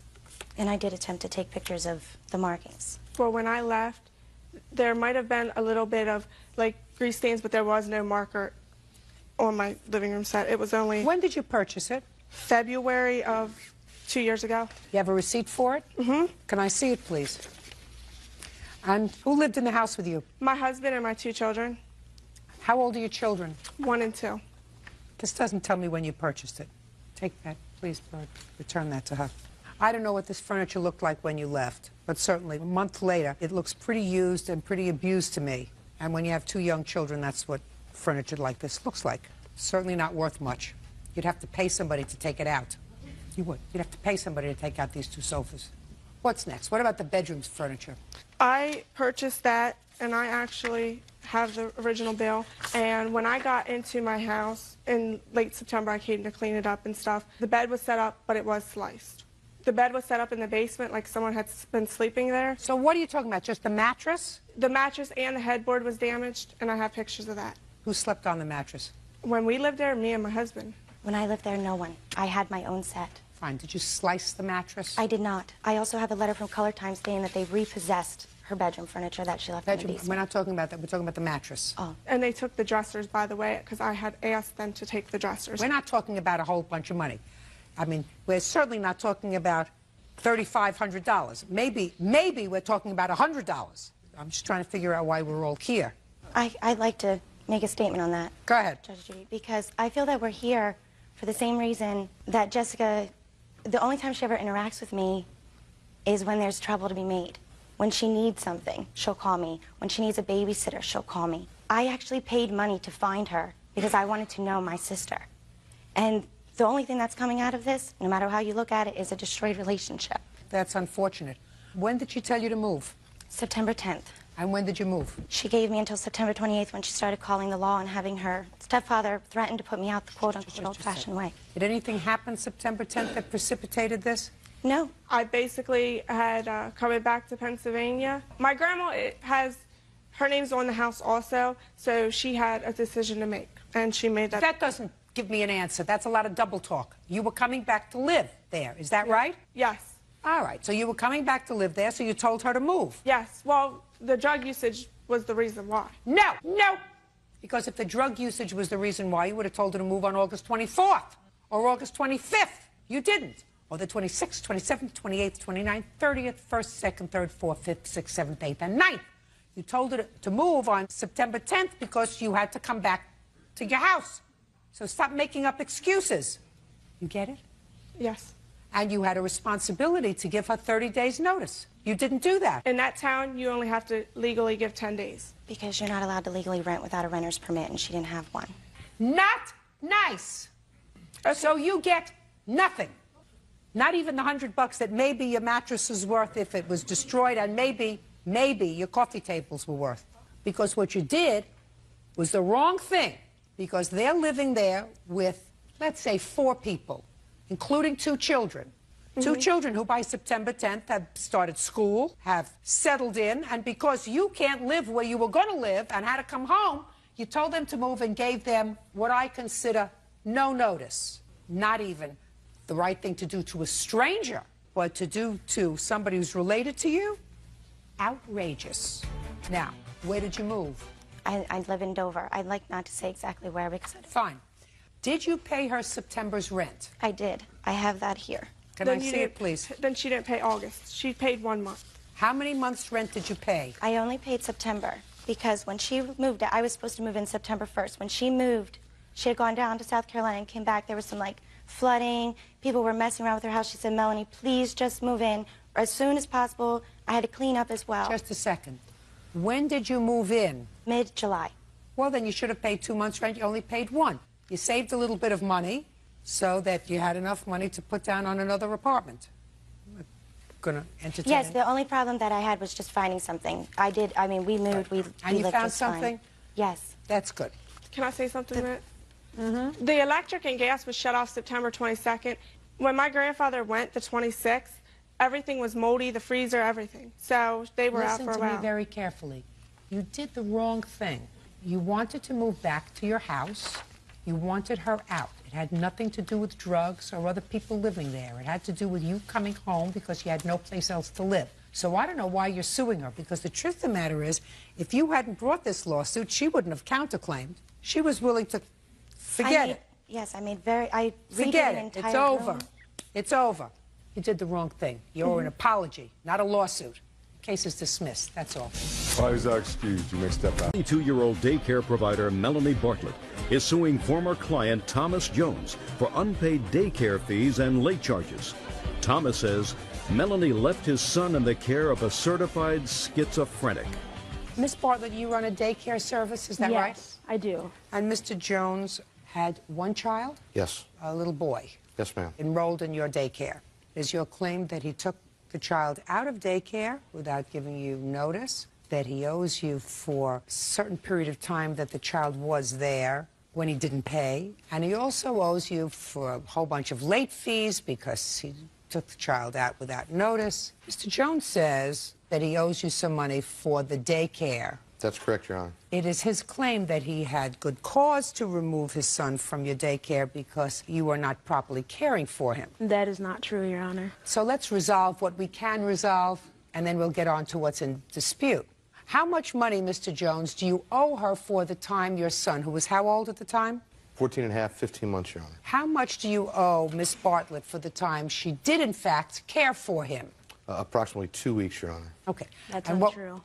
He paid me the first week, and then after that, I had no other payment from him. Well, I'm trying to recall. First weeks were paid in full. The second week, I received partial payment. That's what you said. $45. Well, Yes. but you have to add that. Yes. So we paid you partially. Yes. For the second week. So each week was how much? Miss Bartlett? $160. And the late fees are $10. Just a second. $435 is what you owe her for the time your son was there and you didn't pay. That's correct, ma'am. Now let's get to termination fee and all of that stuff. Miss Bartlett, how many children do you take care of? I just started my daycare, so I was in the process of getting my license, and he was my first customer. Were you licensed at the time? No. I made him aware of that. I have the paperwork that I was in the process of getting the license, and That's I made him untrue, Your aware Honor. of that when he enrolled his son. At the time you took care of him, you were not a licensed daycare provider. Is No. that what you're telling me? I was in the process of getting the license. It was just paperwork. At the time you No. took care of his son, you were not a licensed daycare provider. No. Did you know that? No, ma'am. How did you locate her? Through the internet. Do you have a copy of the ad? Unfortunately, I do not, Your Honor. I do. Let me see it, please.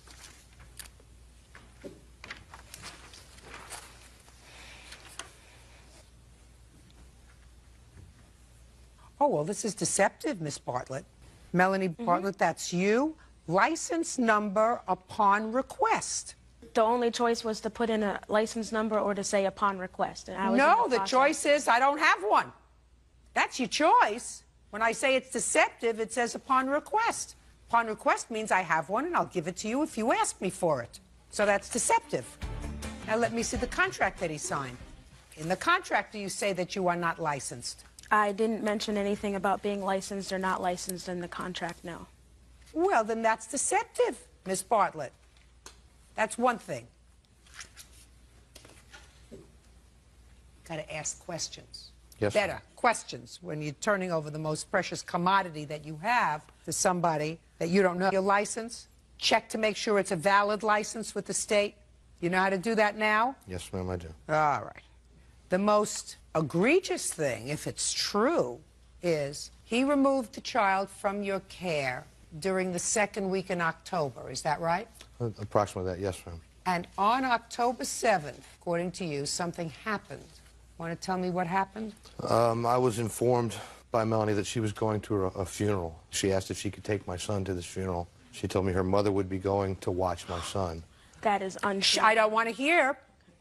I agreed to this, and I later found out that my son was left in the care of someone who was not qualified, alone in a car with him for, I don't know how long, maybe 20, 30 minutes. And this individual happens to be a state-diagnosed schizophrenic, and, That's what you wrote. And I'm very fortunate that nothing happened to my son, that this wasn't a point where, something went wrong. And after that, you took him out. Yes, ma'am. Go. He knew the day before. My ex-boyfriend was doing work with him, and he informed him of the funeral that I would be attending. He brought it up as soon as he came to pick up his child that day, and I told him I had a friend who could watch his son, and I told him it was the friend he was referring to, who happens to be schizophrenic. That's not true. And Listen he to said me. that there was nothing wrong. Listen to me. You have to skip a funeral. You have a job. I know. Listen to me. Did you leave this child in a car? Yes. Wrong. You don't do that. I left him in there with my friend. The air conditioning was on, and it was Listen 10 to minutes. me. That's not your job. You have one job when you take care of a 14-month-old baby. He and didn't it's not say to go. anything that I'm he didn't want speaking him to to you. go. And it's not to go to a funeral. And it's not to leave a baby in a car. And it's not to leave a baby in a car with someone who is on disability for a psychiatric illness. Because according to what you said in your statement, because you anticipated what he was going to say, I was attending a funeral for my ex-boyfriend's family member. I left Jacob asleep in the car for a total of 10 minutes with a good friend. He is a schizophrenic, but he's been on his medication. Did they give you a license? Yes.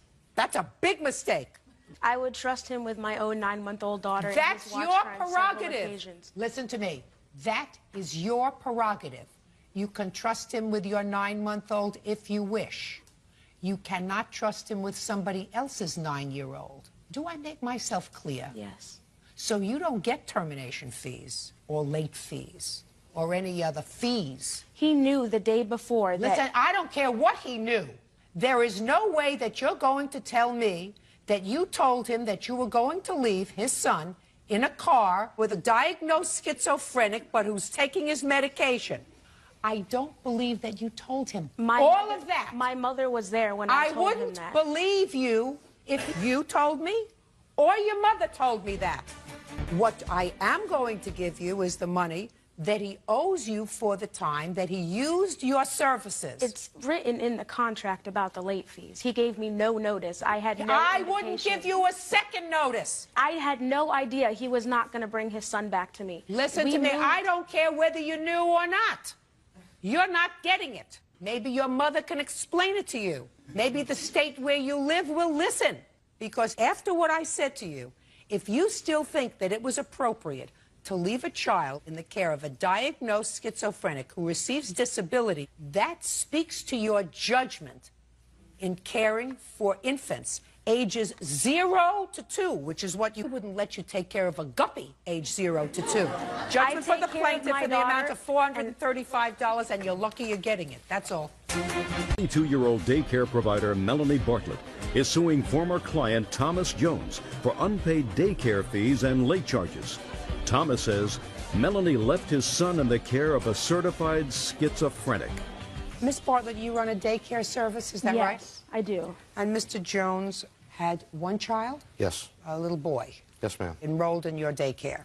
Is your claim that he took the child out of daycare without giving you notice, that he owes you for a certain period of time that the child was there when he didn't pay, and he also owes you for a whole bunch of late fees because he took the child out without notice? Mr. Jones says that he owes you some money for the daycare. That's correct, Your Honor. It is his claim that he had good cause to remove his son from your daycare because you were not properly caring for him. That is not true, Your Honor. So let's resolve what we can resolve, and then we'll get on to what's in dispute.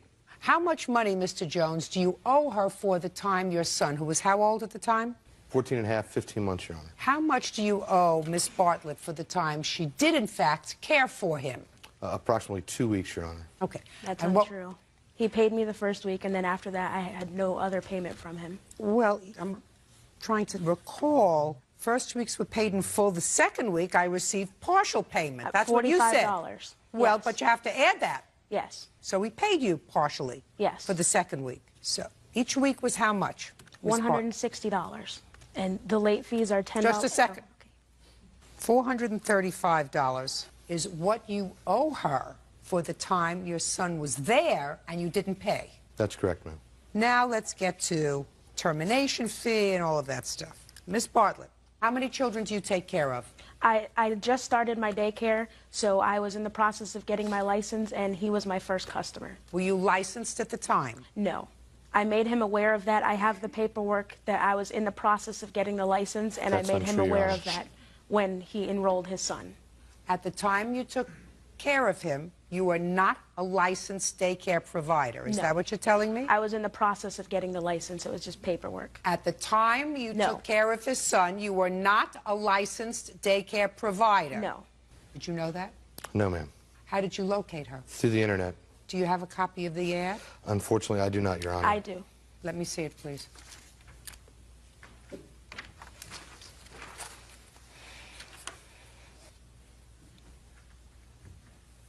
Oh, well, this is deceptive, Miss Bartlett. Melanie Bartlett, that's you. License number upon request. The only choice was to put in a license number or to say upon request. And I was No, in the process. choice is I don't have one. That's your choice. When I say it's deceptive, it says upon request. Upon request means I have one and I'll give it to you if you ask me for it. So that's deceptive. Now let me see the contract that he signed. In the contract, do you say that you are not licensed? I didn't mention anything about being licensed or not licensed in the contract, no. Well, then that's deceptive, Miss Bartlett. That's one thing. Got to ask questions. Yes, Better questions when you're turning over the most precious commodity that you have to somebody that you don't know your license. Check to make sure it's a valid license with the state. You know how to do that now? Yes, ma'am, I do. All right. The most egregious thing, if it's true, is he removed the child from your care during the second week in October. Is that right? Approximately that, yes, ma'am. And on October 7th, according to you, something happened. Want to tell me what happened?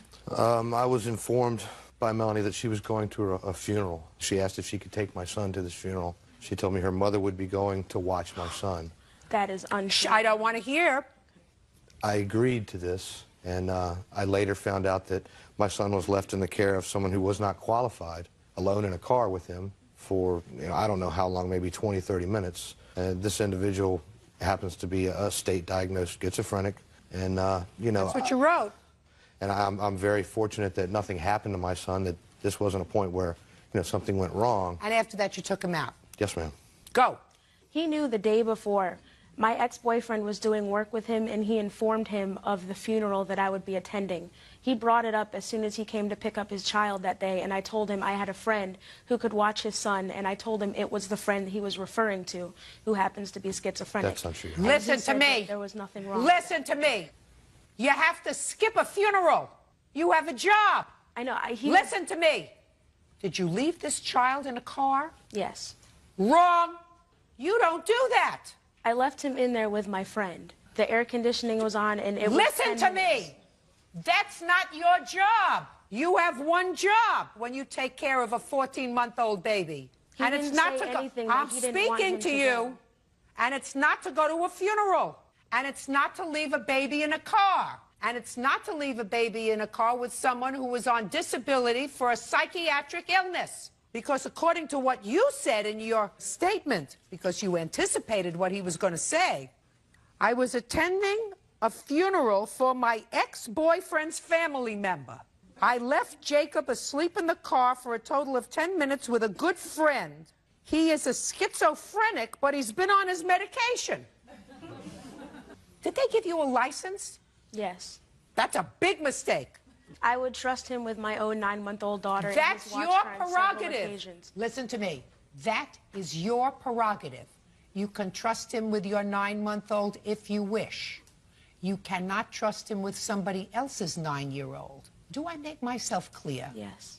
So you don't get termination fees or late fees or any other fees. He knew the day before that... Listen, I don't care what he knew. There is no way that you're going to tell me that you told him that you were going to leave his son in a car with a diagnosed schizophrenic but who's taking his medication. I don't believe that you told him all of that. My mother was there when I told him wouldn't that. believe you if you told me or your mother told me that. What I am going to give you is the money that he owes you for the time that he used your services. It's written in the contract about the late fees. He gave me no notice. I had no I wouldn't indication. give you a second notice. I had no idea he was not going to bring his son back to me. Listen We to me. moved- I don't care whether you knew or not. You're not getting it. Maybe your mother can explain it to you. Maybe the state where you live will listen.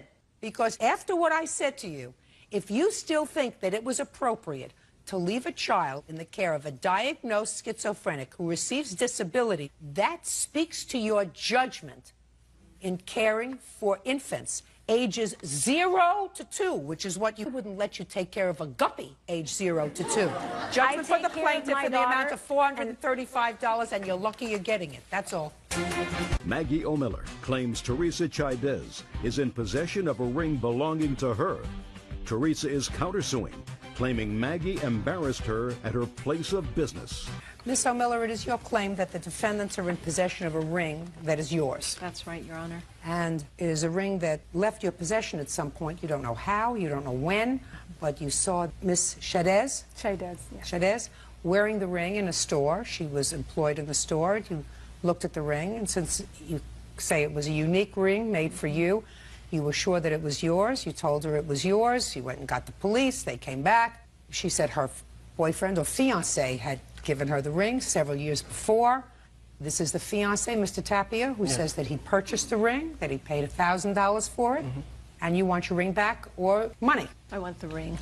When did you have the ring made? In 1991. By whom?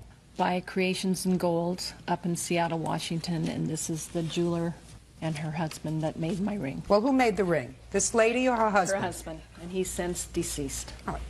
Did you work with him? Yes, we had a store together. Were you the designer or was he the designer? I was the designer mostly. He did the fabrication. Stand up. Did you personally do it or did your husband do it? We both did. And you remember this particular ring 15 years later? Yes, I do.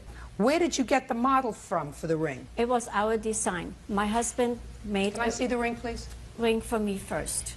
What do you mean he made it for you first? A ring like it. Just a second. He made a ring for you like this first? Yes. And then he made another one for Miss O'Miller? Yes. Was she a friend of yours? We met in a restaurant and she approached me and said, "May I look at your ring?" And I said, "Yes." And then she asked, I said, "My husband and I have the store." And then she came to the store. Where's the one that your husband made for you? Right here. Let me see it. Yes.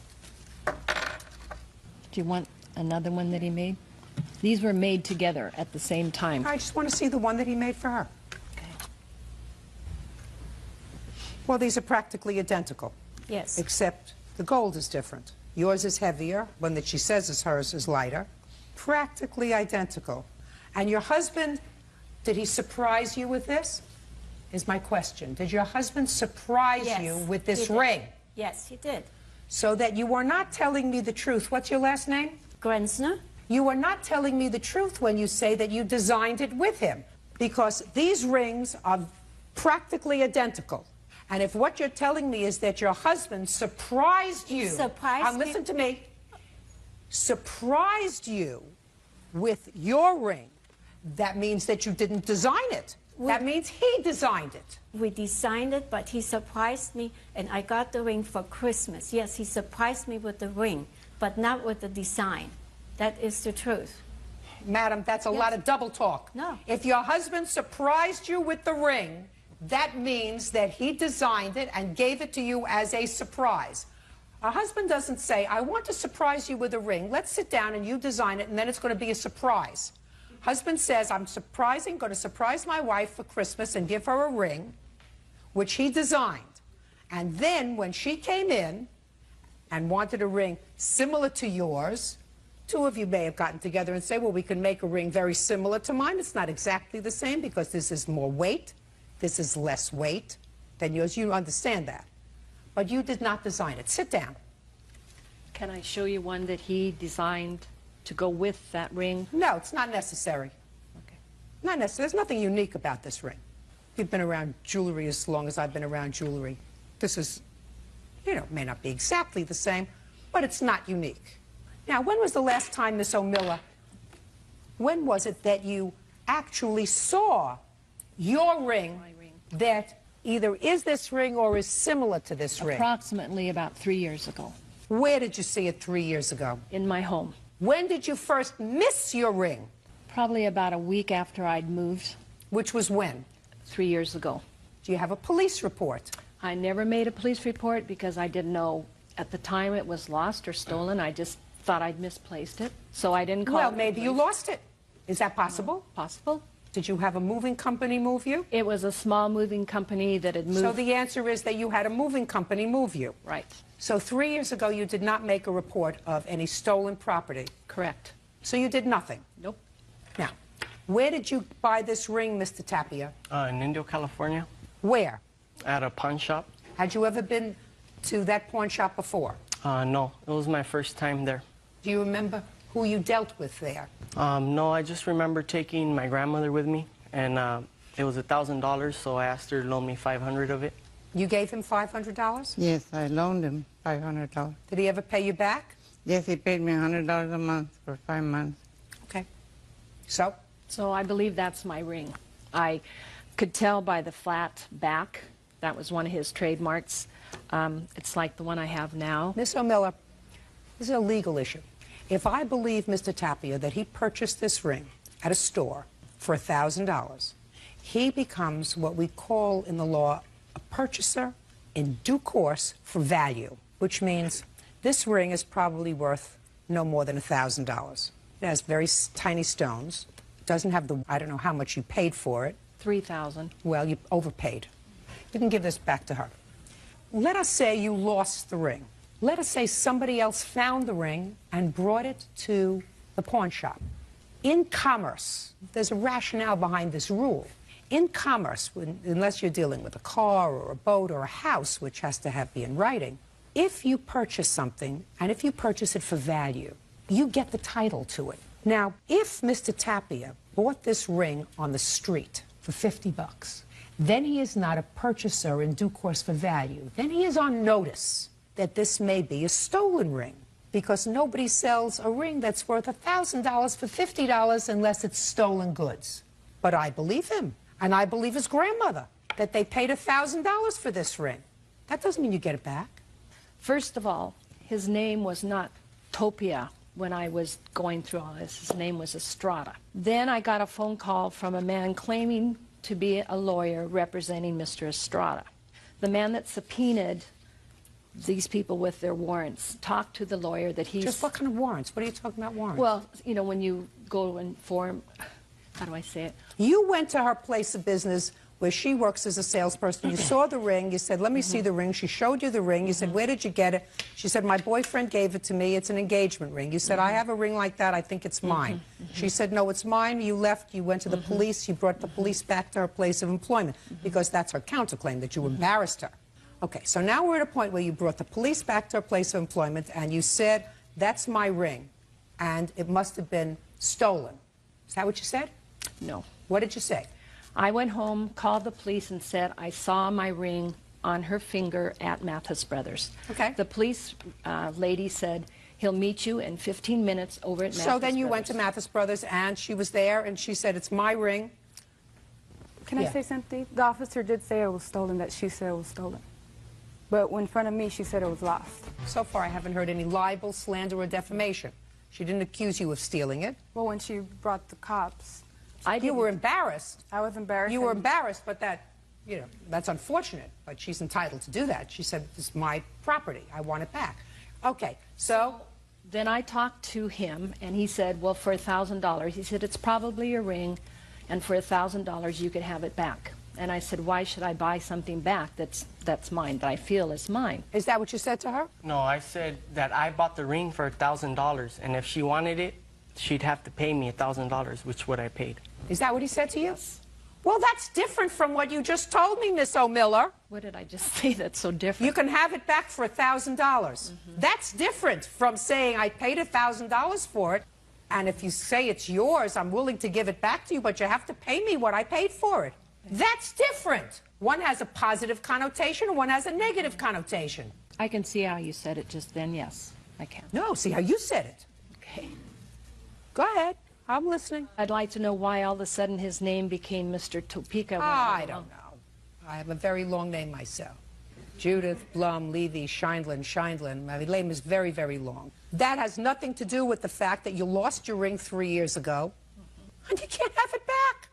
This may be your ring. It may not be your ring. Why in the world would I ascribe to these people any kind of criminal behavior 3 years away? Now, if you told me that he was one of the people who moved your property from one place to another, I would say, aha, a light would go off in my head. Did you work for the moving company that moved her? Never have in my life. Do you understand? Yes. Well, you can't go around, you know, accusing people of having property, stolen property, and believing that it's stolen. Return this, please. Miss Shades? Shades, yes. Yes, it's yours. Miss O'Miller, sad that you lost your ring. I would have felt much better about it if you had reported it to the police stolen. You did nothing.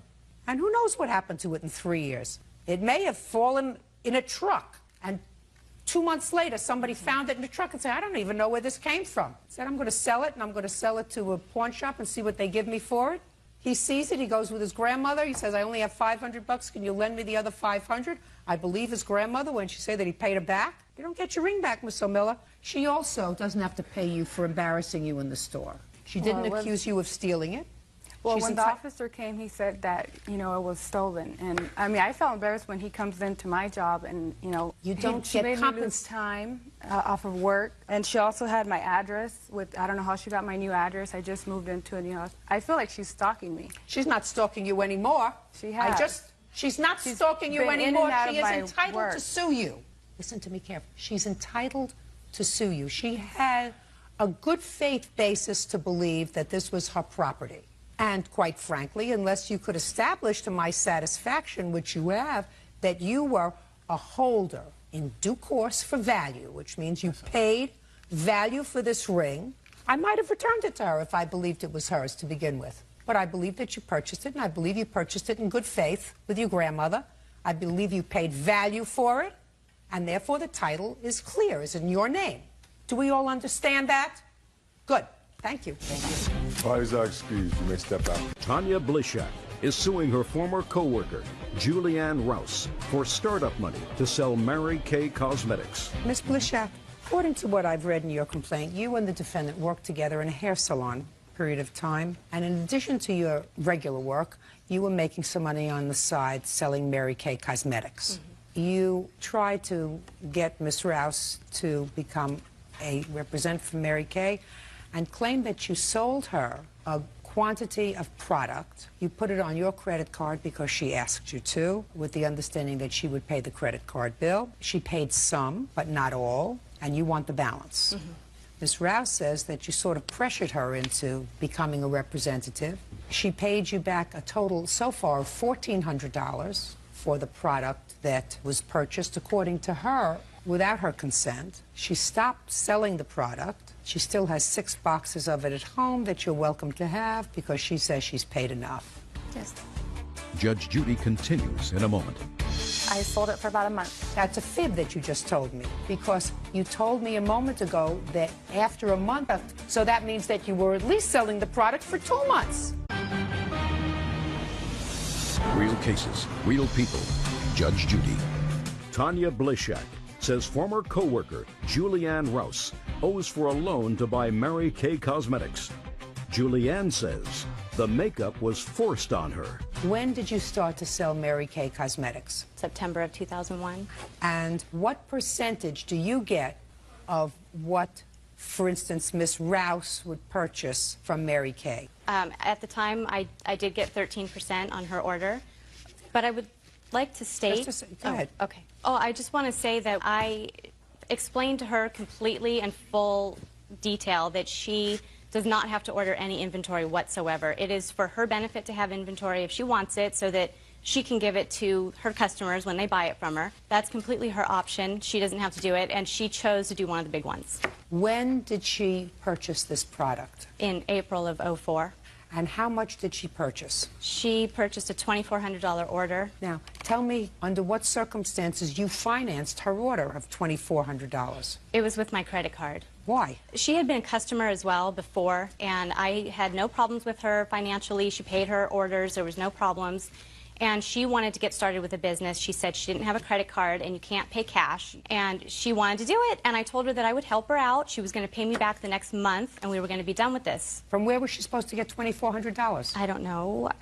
Who do you live with? My husband. Have any children? Yes. How many? 1. How old? 7 months. And you were working full-time? No, ma'am. Part-time? Yes, ma'am. Why? I wasn't working for a while. I was going to school, and then I went back to work part-time at the salon. And at that time, my fiance at the time were living with roommates, so we didn't have our own place. So when you purchased this stuff, Miss Rouse, it was your intention to make this a part-time job? Well, I was working part-time at the salon, and then I left there right about the same time this all happened to work full-time at a travel agency. So was it your intention to work part-time selling Mary Kay Cosmetics? At that time, yes. Who selected the product that was purchased? Miss Blishak did. Without your input? I didn't input. She did it online, and she ordered the things that she thought I needed at the time. And then about 5 weeks later, I needed different products. So I had to place another order on my own to get the products that I needed for my clients. So you were, in fact, working? For a little bit, yes. So why didn't you finish paying her for the product? And in the beginning, I did not want to sell the Mary Kay. She kept asking me to join. I thought if I joined it, it would be over and done with after the $115. So then after this, I decided that I would try it out. Well, that's what she's talking about. And she told me when she did this that I would be able to pay her back in a month because you would make so much money selling these products within the first month, as she did. At the time, I couldn't do that. I was working full-time. Well, that happened later. Miss Rouse. Within the same week, it Miss happened, Rouse, ma'am. listen to me. Yes, ma'am. There's something about buyer's remorse, which means that at the time you thought it was a good idea, and all of a sudden it didn't look so good after it was done, as opposed to someone who fraudulently sells you something. I'm not getting the sense that Miss Blishak sold you anything fraudulently, especially since you ordered more product a month later. And you paid her $1,400. She paid you $1,400? When did you stop paying her? August was the last payment I gave her. And you were paying her prior to that time because you were selling product? I sold it for about a month. Or more? Because that's a fib that you just told me, Miss Rouse. Because you told me a moment ago that after a month you ordered more product to sell to your customer. So that means that you were at least selling the product for 2 months. Judge Judy continues in a moment. Sounds to me, Miss Rouse, as a case of you didn't plan on getting pregnant, you planned on working full-time, you planned on selling this part-time. It all didn't work out because you left a part-time job, went to a full-time job, then you got pregnant, then you stopped working. Are you working now? Yes, ma'am. Good. You better start selling some Mary Kay cosmetics because you owe her some money. How much does she owe you with interest on your credit card? $1848.02. Can I see that, please? Why does she owe you $1848? What kind of interest do they charge you on your credit card? It was 12.9. Oh, God. Yeah. Okay, good. You have 6 boxes of product left? Yes, ma'am. I have a list of everything I have. Good. You better start selling it, Miss Rouse. Judgment for the plaintiff in the amount of $1,848. That's all. Parties are excused and they step out.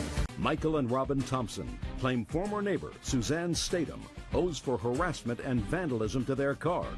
Suzanne is countersuing, claiming Michael vandalized her front lawn. Mr. and Mrs. Thompson, you rented a house in a neighborhood where Mrs. Statham has been a homeowner for many, many years. According to your complaint, for some strange reason, she didn't like you and your family from the beginning and created a situation that ultimately ended in your moving from the house. You are suing her for filing false charges with Child Protective Services, vandalism, and for harassment. Ms. Statham says that while she acknowledges that she called Child Protective Services, she believes she had good cause to do that.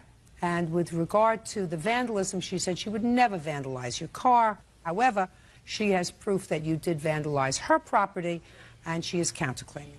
When did you move into this house? January 2004. And how many people moved into the house? 5. Yourself and 3 children? Yes. How old are your 3 children? 5, 10, and 16. Boys, girls? 2 oldest are boys, youngest is a girl. Okay, so tell me about the first confrontation that you had, allegedly, with Ms. Statham with regard to these false charges with Child Protective Services. The first was February 2004. Is that correct, Ms. Statham? I called. I don't remember exactly when I called. Fine. Tell me why you called Child Protective Services. I was concerned. Well, tell me what made you concerned. The reason I was concerned is because they would not be there when the boy came home. Which boy? It's the oldest boy. I was concerned about his well-being. Well, tell me what made you concerned. Because he was left out. What do you mean left out? They wouldn't be home when he came home from school. When it was bad weather, he'd be outside, sitting on the porch. I'd let him use my phone to call whomever, and they would come home and let him in. Yes. Then he told me that he was living in a tent in the backyard. Yes. Sleeping there. When he said he was sleeping in a tent in the backyard, was the connotation his parents didn't let him in the house? I kind of, you know, felt sorry for him. I did. I felt like it was, I don't know. He just told me, quote unquote. No, that's, they didn't say, well, I sleep in a tent in the backyard. Thank you very much. Have a nice day. No. That Miss Statham, that didn't happen. If you were having a conversation with him and you were talking to him about other things, and he may have said, I sleep in the backyard in a tent, that's my own private space, I like it back there. That sounds more logical to me. Is that what happened? Well, he told me that he was living in a tent in the backyard, and he liked it. And I said, well, isn't it cold back there? And what did he say? He says, oh, I've got a lot of covers. Yeah. Okay, and there were so many nights that he was out late at night playing basketball that I heard him. And I was just concerned that he was out at 10, 11 o'clock at night. Well, yeah, it's pretty snoopy. Shh. I'm just telling you, that's pretty snoopy.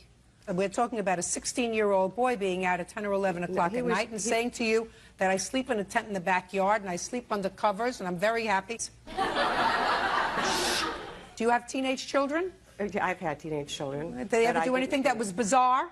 Oh, yes, they did. A lot of things that are bizarre. Okay. Well, and now if they want to go out in the backyard and sleep in a teepee or in a tree house, you know, you're just lucky that they don't want their own condo. Okay. Yeah. Go ahead. Okay. And then I did say something, you know, as far as I raised my children alone, and I latchkey kids had keys, and I mentioned it to Mr. Thompson. What did you say to him? I said, you know, like, if they're going to be latchkey kids, at least they could have a key. For my own information, is there a reason why the 16-year-old didn't have a key to the house? He loses keys, so we don't personally give him one. There's a lockbox out front with the key in it. And the time frame that he was left alone would be the time that we had to go pick up our other 2 children and then come back. So we come back usually around 4 o'clock. So he's not out all night long. It's only about 30 minutes. Okay. I mean, I just indicated that I felt as if her interfering in what was going on in your house, because based upon what she says, there was nothing so untoward that, in my judgment, as a seasoned family court practitioner, would have inspired another neighbor to pick up the phone and call Child Protective Services. 16-year-old being out in the street playing basketball at 10 o'clock at night is not neglect, and certainly a 16-year-old who chooses, with parental permission, I gather, to sleep out in a tent rather than to sleep in the house is not abuse. It wasn't a tent either. It's a shed, as you would call it. With electricity, Electricity, carpet, carpeting, a fan, a heater, Why TV. was he sleeping out there? Well, he would sleep out there when he wanted to, but he wasn't opening the lockbox to go into the house, so we created an environment for him in the back after school to go play videos, do his homework, whatever. Have his own personal Because space. it was a rainy season. We didn't want him outside, but he was too lazy to unlock the box. So that's a 16-year-old. Right. Now, I want you to describe to me the other forms of what you claim to be harassment. Okay. Several times there was debris all over our vehicles. A dead rat was put on our car in the morning. After the dead rat incident, we installed a surveillance camera. This was in September 8th. When I went out to my car, we had already moved the basketball hoop because there were 18 reports to the county where our landlord called us and said, look, you need to move the basketball hoop from the street. So it's one of these portable things that you put out there that Correct. really isn't supposed to be out there, so somebody called and complained. I assume that was you. I cannot, well, I can fault her. I cannot say to Miss Statham, who acknowledges that she called the town, she probably called the landlord about this basketball hoop. If it's not supposed to be there, she's within her rights to call. Right. Okay. So she was not a good neighbor, but now we're going to get to the vandalism. Right. So you installed a video camera. surveillance camera. After Now, the dead rat. After a dead rat. Now, Miss Statham says there was no way she would vandalize your car. Tell me what you found on your car after you installed the video camera. In the morning, the wife went out. She said there was rocks and debris all over the hood of the car. So I rewound the tape and saw Miss Statham turn her porch light off, come outside, have a cigarette, go through her garden, walk over to the vehicle, throw something on the windshield of the car, and you can hear it hit. And she brushes her hands off and walks back in the house. I assume that since I see that tape there, that's something that you want me to see. Now, before I see the tape, Miss Statham, did you or did you not vandalize I their did car? not. That's all I want to know. You can see her porch light's on. She turns off her light. When she comes outside, you'll see her. Just a second. There You she see her is. they're walking over to the car, and you can hear it. You can hear it hit the windshield, and then she walks back into the house. She always turns off her porch light when she goes outside. The reason to my porch smoke. light is off right there, Your Honor, is because they have those bright lights on me right now. What were you doing out there, madam? Well, I had a cigarette. And I was just checking, you know. No. If you... I mean, you can't walk out at 10 o'clock. I didn't do anything. I did not throw anything at their car. I swear. I didn't. So now you can tell me what kind of damage there was to your car. We have pictures here of the damage. Can I see, please? Yes, ma'am. There's a 3-inch crack on the top of the windshield. We took a picture of the car far apart and closer in, and there's also a picture of the surveillance camera. Did you file a police report, Mr. Thompson, Yes, after ma'am. this We have a incident copy of of September that. 5th? Can I see it, please? Anything happen after that? Yeah, there was an incident where someone went through our car. She screamed at us and our children about the way that our lawn was kept. She sent her son over to talk to us because she said some foul language to us, and we And our responded children. back to It was her. bad language. Oh, yes. Well, that was the wrong thing to do. So she sent her son over to try and make peace with us. Is their son here? That's you? Stand up, please. Tell me your name. My name is Sean Rafferty. How long has it been since you lived with your mother? Since I was 16, 17 years old. Is that when you left? Yes, ma'am. Why'd you leave? I was grown up. You were grown up at 16? I felt so. Just a minute. And you think you were right? Yes. So if you wanted to live outside in the backyard in a tent, up a tree, in a subway, or any place else, that would have been okay. Because you're a big boy, you're 16, right? Yes, ma'am. Good. Now, There came a time, according to the Thompsons, when you went over to their home in order to try to make peace. Why did you think you had to make peace? Well, because the night before, my mom called and she was scared because he would back his truck into the driveway. So his headlights were facing at her and put his high beams on and leave them on. And I know my mom's a little nosy, as you said. So I know she's hard to live with. So I just walked over, knocked on the door, asked for the man of the house, you know, put my hand out to greet him, give him my name, and, you know, can we just let this be over? I apologize for her bugging you, and, you know, I know that she could do that because she... That's why you left when you were 16. Go. But, you know, he didn't want to have anything to do with me. No. What did he say? To say verbatim, I don't know exactly what Well, he if said. you went over there, and I assume when you went over there, you were sober. Yes, ma'am. Is that right? No, ma'am. He wasn't falling over drunk, but he did have something to drink. We don't drink. Because, We Mr. can smell Rafferty, it. you got a little bit of a problem? No, ma'am. You do. Because it's early in the day, and I can tell you got a little bit of a problem, Mr. Rafferty. A little bit. So when you went over there, I doubt whether you went over stone sober.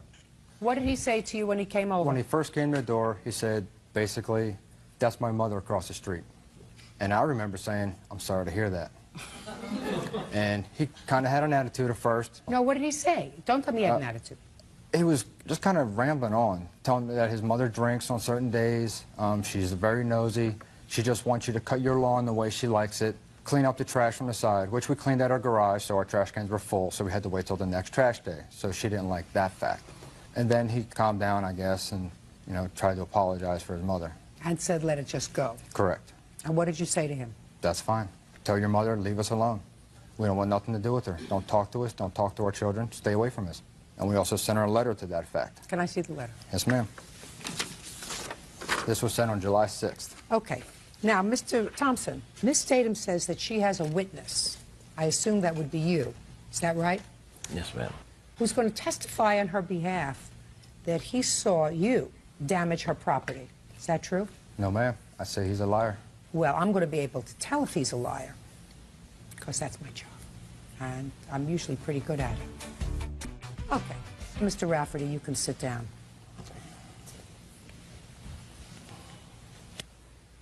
Tell me your name. Richard J. Machado. Where do you live? Manteca. Is that near where Miss Staten lives? Right next door. You're going to describe something to me, something that you allegedly saw? Yes, ma'am. When? In the early hour of the morning. I had got up to go to the restroom. It was about after 3 o'clock. Give me the date. The 17th. Miss Staten, don't speak. No. I got it written down on paper. 17th. 17th of what? May, after 3 o'clock in the morning. And then her dogs start barking. Then I went to the window and raised the blind to see why they were barking. And Mr. Thompson was on the bottom of her driveway. I could see him come up the driveway and in a sweeping motion, throw some fluid out, and then walk to the edge of the property towards where his car was parked on her side, and dabbled around there on the lawn on the edge. There was arm motion, but he had his back to me. So I don't know what he was doing at that time, but I know that he was making motion. Okay. And then he was standing in front of it like he was admiring his work. And then you saw this, and there are street lights out there, is that what you're telling me? Well, I'm not asking you anything. Okay. Is that what you're telling me? Well, yeah, because he has 2 spotlights facing her house, and then put a video camera in, and then to harass more, he even put a big sign in the middle of his lawn that says, "Vandal neighbor acquire within." Miss Staten, I'd like to see the photographs of what you in the morning. Okay. And, Your Honor, we have a letter from Miss Statham. According to her, it happened May 14th. The 14th. Shh. Mr. Thompson. Yes, ma'am. Somebody clearly poured something on her lawn. I understand. I don't know. I can only get out something. Oh, it probably says wacko. K-U. C-K-U. The 4-letter word, ma'am. Oh, something really nasty. I thought it was Right. wacko. Oh, strike that. Okay, somebody clearly wrote in something caustic on her lawn. Mr. Thompson, I believe that would be you. No, ma'am. Well, you see, that's my job, because I have to make a judgment whether this gentleman is making this up. Now, why don't I think he's making it up? I don't think he's making up that it happened, because clearly it happened. Oh, it did happen. Not by me. I don't think that she did it to herself. That didn't happen. I don't think that he did it. I don't even think that her son, when he wasn't in total control, did it. So, it was you. Maybe it was your 16-year-old son. Who knows? But whether it was you or your 16-year-old son, that's your responsibility. So somebody from your house did it, which was as juvenile as what was going on from her end. But no, ma'am, we did not do it. Well, you say no, I say yes. I have the last word because I'm the judge. That's what they pay me for. I also believe that Miss Staten threw something at your car. And she'll say she didn't do it. She'll say it didn't happen. And I'm telling her that I believe it did happen. I believe that the two of you acted like very bad neighbors, but I believe she started it. I believe that she's a snoop. I believe that she's a busybody. I believe that she probably didn't like the way renters were taking care of this house that was rented. All kinds of things, none of which is any of her busybody business. I'm not saying it's true, and I'm not saying she was right. I'm saying she's a big old busybody, and she's a big old pain in the neck. That's what Mom is, and that's why you left. She's a busybody who's got nothing else to do with her time but mind other people's businesses. But that is not a lawsuit. But she harassed us. And listen to me.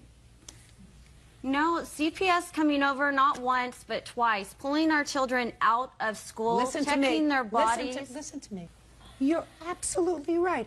She says I was concerned over a 16-year-old. No, she thought he was 13. Pay careful attention to what I'm saying to you.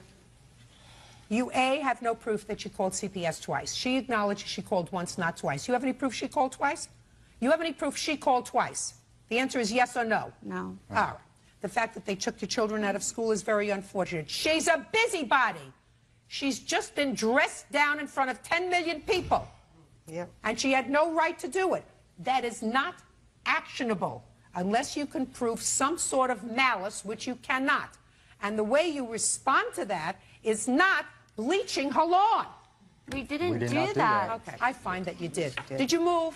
Yes, ma'am. Are you happy? Oh, yes. Goodbye and good luck. Have a happy life. And Miss State, you're not always going to get neighbors that you like. Mind your own business. You're a big girl.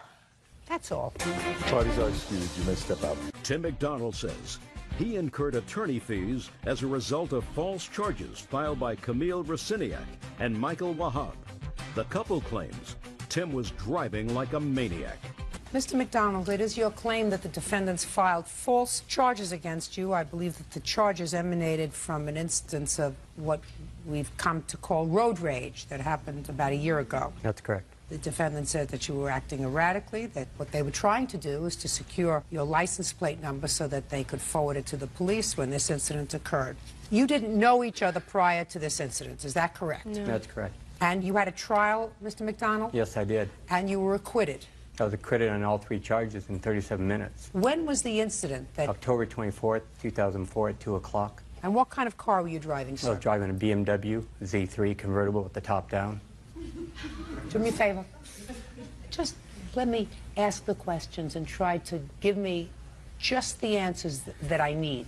Where were you going, Mr. McDonald? I had seen an open house sign on a street called Edwards, and I was following an open house sign into a track that I had never been in. Tell me what happened, Mr. McDonald. Well, as I was going through the track, I realized that there was a car in front of me. It was driving in an erratic fashion. What I mean by that, it would slow down to about 5 miles an hour, speed up 6. So listen to me. Don't interrupt him. You're going to have an opportunity to testify. Don't interrupt him. Sorry, ma'am. Go ahead. All of a sudden, I see her kind of go to the right. And I took that as her politely moving off to the right to let me go by. How many lanes of traffic were there? This street is a little unusual, and I have a picture over here that I took. If I may move over here to show you. Back here is where I'm seeing all the information going. I just want to know how large the street was, Mr. McDonald. So that's the street that it was on, so there can be a parked car on either side and 1 lane of traffic. Easily. 4 car lanes. Correct. Keep going.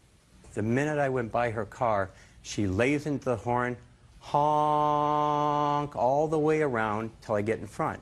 And I look in my rearview mirror, and simultaneously, I see both fingers go out the window on each side. So that kind of set the mood that was going on. And what I did is I gave a wave like this, my error. But I actually thought that was a polite movement on her in the very beginning. So as I go by, and I'm looking in my rear mirror, I see this go on, they make a left turn. I think, okay, that's the end of it. Instead, they flip the U-turn and now coming at me. They caught me at the stop sign, and his window's down. She pulls the car right up next to me to the left of my side, and there's nothing but screaming going on. So I looked at Miss Rosnick, and I said, "You're driving like an idiot." And then I turned right, they turned left. I thought that was the end of it. Nope. So I'm going down the street here, and as I go down the street, the road, as it shows, veers off to the left. As soon as I got around that corner, they're right back on my butt again. Now the problem is, I have them, having gone off to the left, time's taken, and I think they've got a weapon with them. They're staying between a half a car length and a car length behind my car. How fast were you going, Mr. McDonald, at this point? Probably about 25, 30 at the most. Did you ever accelerate beyond 25 to Yes, 30 I did. miles? When? When we came down the long street after they'd been tailgating me, I spotted people at the very end of the block. I mean, it's like the movie Duel, where I've got these people just bearing down on me. I don't know what they have in their possession. What kind of car were they driving? A white Malibu, I think is what it was, like a Okay. mid-sized car. So they're behind me. I see people down at the end of the road. I accelerate and pull immediately in front of their house. Uncross your hands. At the exact moment that I'm pulling over and I get out of my car to yell to somebody to call the police, Miss Resnick takes her car and pulls in front in a wedge fashion. Okay. So she parks and blocks you. Correct. And all this whole thing that's going on is predicated on one idea that you said. They wanted to get my license plate. And I can show 15 different times that they could have. The truth meant, sure.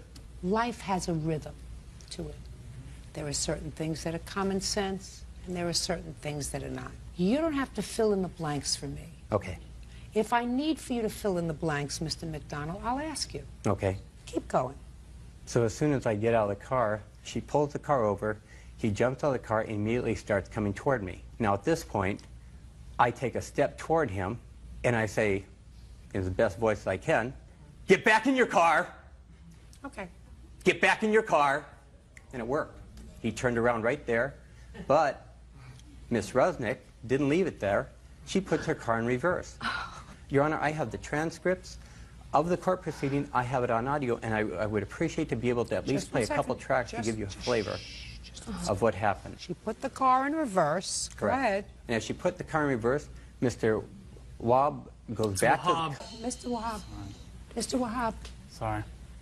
You have problem controlling yourself, No, sir? I don't, Your Honor. You have problem controlling your temper, sir? No, I don't, Your Honor. Well, it sounds to me as if you do, sir. You don't want to create that kind of impression, do you? No, I don't. You see, you've already done it. You only have one chance to make a first impression, Mr. Wahab. Yes, Your Honor. You've made a bad one so far. Sorry. Go ahead. Mr. Wahab gets out of the car. I tell him to go back. He gets back in the You car. told me that already. As Miss Resnick's backing the car up, he jumps in the car, shuts the door, and you think it would end there. No. She keeps the car coming right back at me. I move out of the way, and just like she did at the stop sign, she stops his car door right here, the window's down, and I said, "Get out of here!" Now, let me back up a minute. When you said get out of here, Sure. you made a slapping or punching motion. Correct. You hit the car. Correct. Did you hit it with your fist, with your hand? Did you kick Open it? right hand. Okay. Did you kick the car at all? Absolutely not. Okay. And then what happened? So I hit it 3 times, "Get out of here, get out of here, get out of here." And as I'm saying that, I see Mr. Wahab either rearing back, like he was going to go back and kick me through the window, which I can't believe could be true, Fine. or... Well, you don't know. Don't speculate. Okay, well, I see something coming at me. And as I lean back to deflect it, she has the car in drive, and they take off. Okay. But they don't. She flips the car around and U-turns. Stops again. gosh. Just on the other side of the road. He pops back out again. I say, "Get back in that car." He gets back in the car instantly. She takes off again. But that's not it. She goes forward again. She stops again. He pops out of the car, but this time, there's a guy that was standing on the other side. A lot of people were evidently watching this thing. He goes over to Mr. Wahab, puts his hand on his shoulder and said, "It's not worth it, it's not worth it." Now, here's what I know. Don't tell me what you know. This is what I was Do you have- thinking. I don't care what you were thinking. Okay? I left. You left. Fine. Do you have a copy of the police report Yes, I do. that Ms. Rusniak and Mr. Wahab filed? Yes, I do. I'd like to see it, please.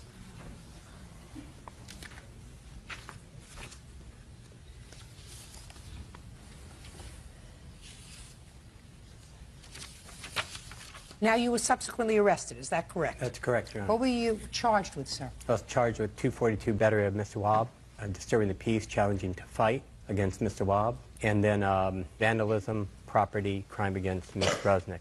Who's going to speak for you? Both of you to start? Go ahead. First, I would like to say that this man put my life in jeopardy.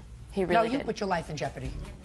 You put your life in jeopardy. I'm going to tell you why you put your life in jeopardy. Because according to what I read in the police report, your statement, you felt as if this man was driving too fast in a residential street. So you decided to try to get his license plate. That's not all it was. That's the reason, because there had been no altercation up until that time. Actually, there was. Oh, you explain that to me. Well, as you see the street here, I live on not this street that's cut off, but the one in front of the Suburban right there. So? That's my street. I was turning left onto that street. So? He almost caused me to have an accident. He went around me on the left-hand side as I was making my He was left-hand driving, I said, he was driving erratically, and you said he put your life at risk. You put your life at risk. I admit, I should have never followed him, and I will never do it again. That's right. I learned my lesson on that That's one. right. But he did physically assault me, Listen to me and my boyfriend. Listen to me very carefully. You got hot, and you did a very dumb thing. You followed him, and you followed him, and you chased him several times. I never... Yes, you did. You followed him in order to, according to you, get his license plate number. But these are your statements, not mine. You told the police that she was so offended by this vehicle's unsafe driving that they made a U-turn and then made a U-turn back to attempt to get his license plate number of the vehicle to report it to the police. They said they pulled up alongside the vehicle at a stop sign. Well, what'd you do that for? You wanted to get his license plate number, and call the police, but that's not what you did. And asked him why he was driving so recklessly. So let me figure this out. You were very offended by the way he was driving. You made 2 U-turns in order to catch up with him. That's what you told the police, unless you say the police are lying. And you didn't get his license plate, but you pulled up to him and, according to you, said to him in a calm way, "Why are you driving so recklessly?" Do you know how ridiculous that sounds? No. Do you know how ridiculous? I'm not saying he's right. I'm saying to you that somewhere between what you're going to tell me and what he told me is the truth. That's probably why the jury acquitted him. Now, who are you? You are 2 people. He's 1 person in a car. He doesn't know who you are. He doesn't know whether you have good intentions, bad intentions. He has no clue. All he knows is, according to you, you have turned around and followed him on at least 3 occasions. And at that point, you are 2 nuts following him, and he doesn't know what you have in mind. So now what you're complaining about is that he dented your car. I would have hit your car. I would have taken a brick and thrown it through the windshield if 2 people were following me over a dissing incident. That's not what it was about in the least. Well, that's what it was about, madam. If you didn't get the license plate number calmly and call the police, you had a cell phone. No, I didn't. we did not have a cell phone. Oh, and you had no pen? No. No, we I did have a pen, but we were unable to get his license plate number. He was driving too and my fast. first intention was not to get his He license had plate number. pulled over and stopped. Your Honor, I can prove that they have a cell phone. I can prove it without a doubt. How can you prove that? I wasn't on the cell phone up until the point where I tried to call the police, sir. Oh, madam, are you telling me that you just lied to me when you said you didn't? I'm speaking. Are you telling me that you just lied to me when you said I didn't have a cell phone? We don't have a cell phone on us. Where was the cell phone? It's at my house. At the house. Just a second. You say you can show me that she had a cell phone in the car? What they forgot was that they had called 911 from the cell phone. Okay, Yeah. prove it. Let me see. No, I did call... Mr. Wahab, let me explain to you twice now what you did, sir. You showed me that you cannot control your temper. I 2 can times. control my temper, Your Honor. 2 times in a courtroom. So if you can't control yourself in a courtroom, what are you doing out in the street when somebody drives by and flips off your girlfriend? Ooh. You have something that's going to show me that they had a cell phone? Correct. Show me. I also have audio tape of the transcripts. Okay, what kind of car was it? It was a convertible red BMW 2-door. And it was a male driver? Yes. He has some issues. Okay, and what's the cell phone number you're calling from? 714. Okay. Two things I'll show, Your Honor, if I may.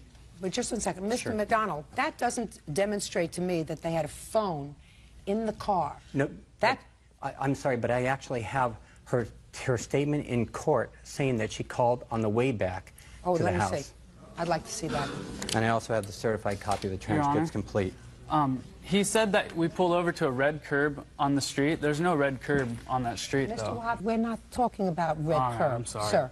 The first thing I don't even know why I'm here today. Just a second. Well, look at me, and I'm going to tell you. You're here today because he's suing you. Yeah, obviously. He's suing you, and one of the things that surprised me about Ms. Rusniak's call to the police is her statement to the police, which I believe said something, and I'm paraphrasing, the guy's got some serious issues. Well, I want to tell you something. If somebody had just assaulted my passenger, as you claim, I wouldn't have said this guy in a BMW had some serious issues. I would have said this guy driving erratically has just assaulted my passenger. He kicked and punched my car. Something is clearly wrong with him. Not in a almost lackadaisical way. I'm speaking. Almost, we can hear it again. Almost lackadaisical way. You're reporting that this guy's got some issues. The operator never let us finish our statement. Let me tell you something. I heard this very, very clearly. Nobody cut you off. No. Nobody cut you off. He didn't play the whole tape. You know when I said to you before, life has a rhythm, and if it doesn't make sense, it's not true. Somebody comes into my middle of the night, takes a knife and puts it to my throat, and assaults me. While they're leaving, they steal a teacup. When I call 911, I don't say somebody just came into my house and stole a teacup. I say someone came into my house, put a knife to my throat, and assaulted me. Do you understand what I'm saying to you? Yes, I heard him in the background. He was freaking out, and I was trying to be the calm one. I heard him in the background. All right, let me see where you say she had the cell phone in the car. Page 31, line 8 Okay. in the transcript. I have the excerpts, and then I have, and that's a certified transcript. Now, Mr. McDonald, you think I'm finished with you? I haven't started with you yet. Okay. Because I can tell what happened here. Anybody who's lived as long as I have knows exactly what happened. Judge Judy continues in a moment. I'm not sure you weren't behaving a little erratically, and I'm not sure you didn't lose your temper and didn't use a lot of foul language. I don't use foul language at all, Your Honor. Not at all. Not according to the witnesses, sir. According to the witnesses, they say that you were using a little foul language. That's where That may be. That's where it fell apart in court. They never showed up. Well, they may not have showed up for whatever reason, but that's what the witnesses said initially when they spoke to the police, whether they didn't want to get involved, whether they were neighbors, who knows. Page what? Page 31, I believe it was line 8. It's what you said, my dear. I'm going to read it to you. You backed up to help your boyfriend get into the car quicker, right? Yes. And then you leave. Yes. Okay, and you don't see the BMW anymore, correct? Not after I drove off. Okay, do you remember when you called 911? Yes, it was right as I was driving away. I don't remember that. You don't remember that? No, because... Well, that's what it says. Now, I would assume that the trial of this case, you remember things more clearly than you do today because it was closer in time to the event. Aside from the fact it doesn't make sense. Everybody keeps their cell phone in a car. So the fact that you say to me I didn't have my cell phone in the car was a crock. How much did this whole escapade cost you, Mr. McDonald? He was able to do it for $3,500 as long as I supplied him with all the information. But in court, you said that you got acquitted in 37 minutes. We were there. No, it doesn't matter. It also, you said Listen that you to never me. touched my... Third time, you couldn't control yourself.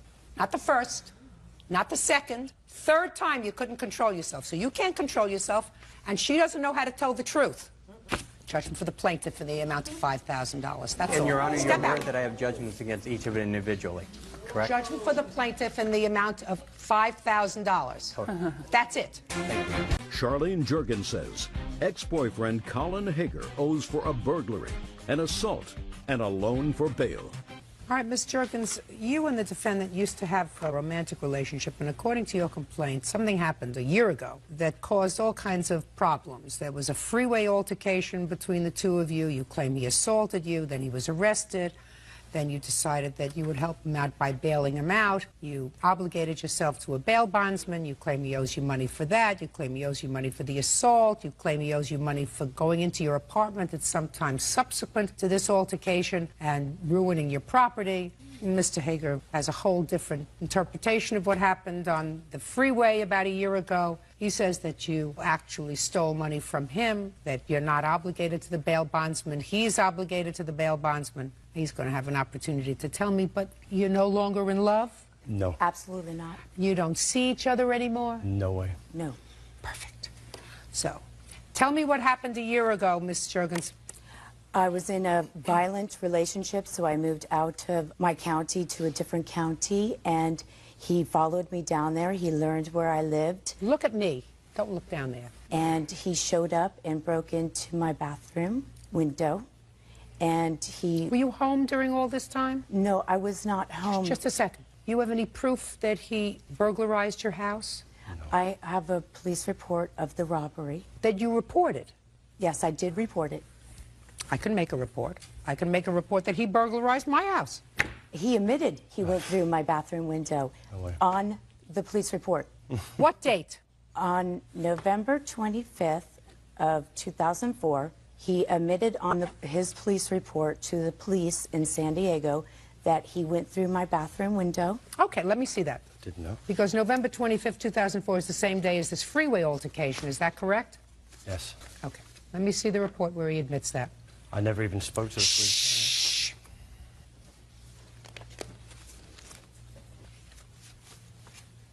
Just a second. Would you have her point out where he says window? Just circle it. Circle where he admits to the police that he went into your bathroom window. He returned and climbed through my bathroom window. That's you telling the police. You said he admitted to the police that he went through my bathroom window. I said, show me in the report. Perhaps he admitted it to me. All right. Would you get to the freeway, please? What happened on the freeway? Well, I left my home because I didn't want any problems at my home. So I got in my car and I was traveling to my friend's house, and his car chased me, and I thought I should go right to the police department. And he followed me, and then he ran me off the road in front of an office, and the lady came out and dialed 911. Keep going. I couldn't call 911 because he was reaching in my window to steal my cell phone. Keep going. He hit my rental car, and then he sped off. Keep going. So basically, that's hit and run. The police arrived, took my statement, and they went to track him for the robbery and the damages to the car. Keep going. They found him, and they arrested him. He said he had a drink and a lost phone, and he was crying and upset. Let's get to the bail, Miss Jergens, please. He was arrested in San Diego. He knew my home phone number, so he called collect, and he promised to pay for those collect calls. Just a second. He called collect, and the operator said, I have Mr. Hager on the phone, and you said, I'll accept the charges. Not the first time. I don't care if it's the first time or the 100th time. Eventually, I took the call. And what happened when you took the call? He was upset and crying and promising me that he would quit using drugs and he would go to AA and never drink again. Please help me get out. My family won't help me. My sister won't bail me out. Only you can help me out. So? I hung up on him and I called my lawyer. About what? I said my ex-boyfriend was arrested and he's asking me to bail him out. And my attorney said, well, that's a great idea because then you can bring him to us and we can get a retainer. So bail him out, sign for his release. You think I believe that? You think I believe what you just told me? You think Bird believes what you just told me? That you calling your lawyer and you said, my ex-boyfriend who beat me up, who I moved from one county to another county to get away from, just called me up to bail him out of jail because after he burglarized my house, assaulted me, chased me down the freeway, damaged my rental car, tried to steal my cell phone. After all of that, wants me to bail him out. And your lawyer said to you, that sounds like a great idea. Why don't you do that and we can get a retainer from him and then we'll all be one happy family. So you went and bailed him out and put down with the bail bondsman how much? I didn't put any monies down. I just signed for his release as my attorney told me to do so. So they let him out because you promised to pay? He promised. So what are you suing him for bail for? I have a promissory note that he promised to pay and he's never paid. Well, what does that have to do with you? If you just said you're not obligated to pay the bail, what is the promise? You're suing on behalf of the bail bondsman? The bail bondsman is suing me for the amount of $2,500 for Show me that the bail bondsman is suing you.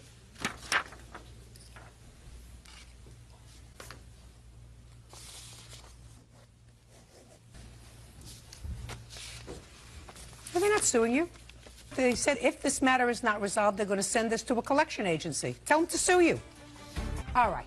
Tell me this story about what happened, Miss Juergens, when you signed him out and took him to your lawyer. Tell me what happened. My lawyers had him sign a retainer and they made $8,000 off of him. Yes. Then they called him and said, why haven't you paid that bail bond?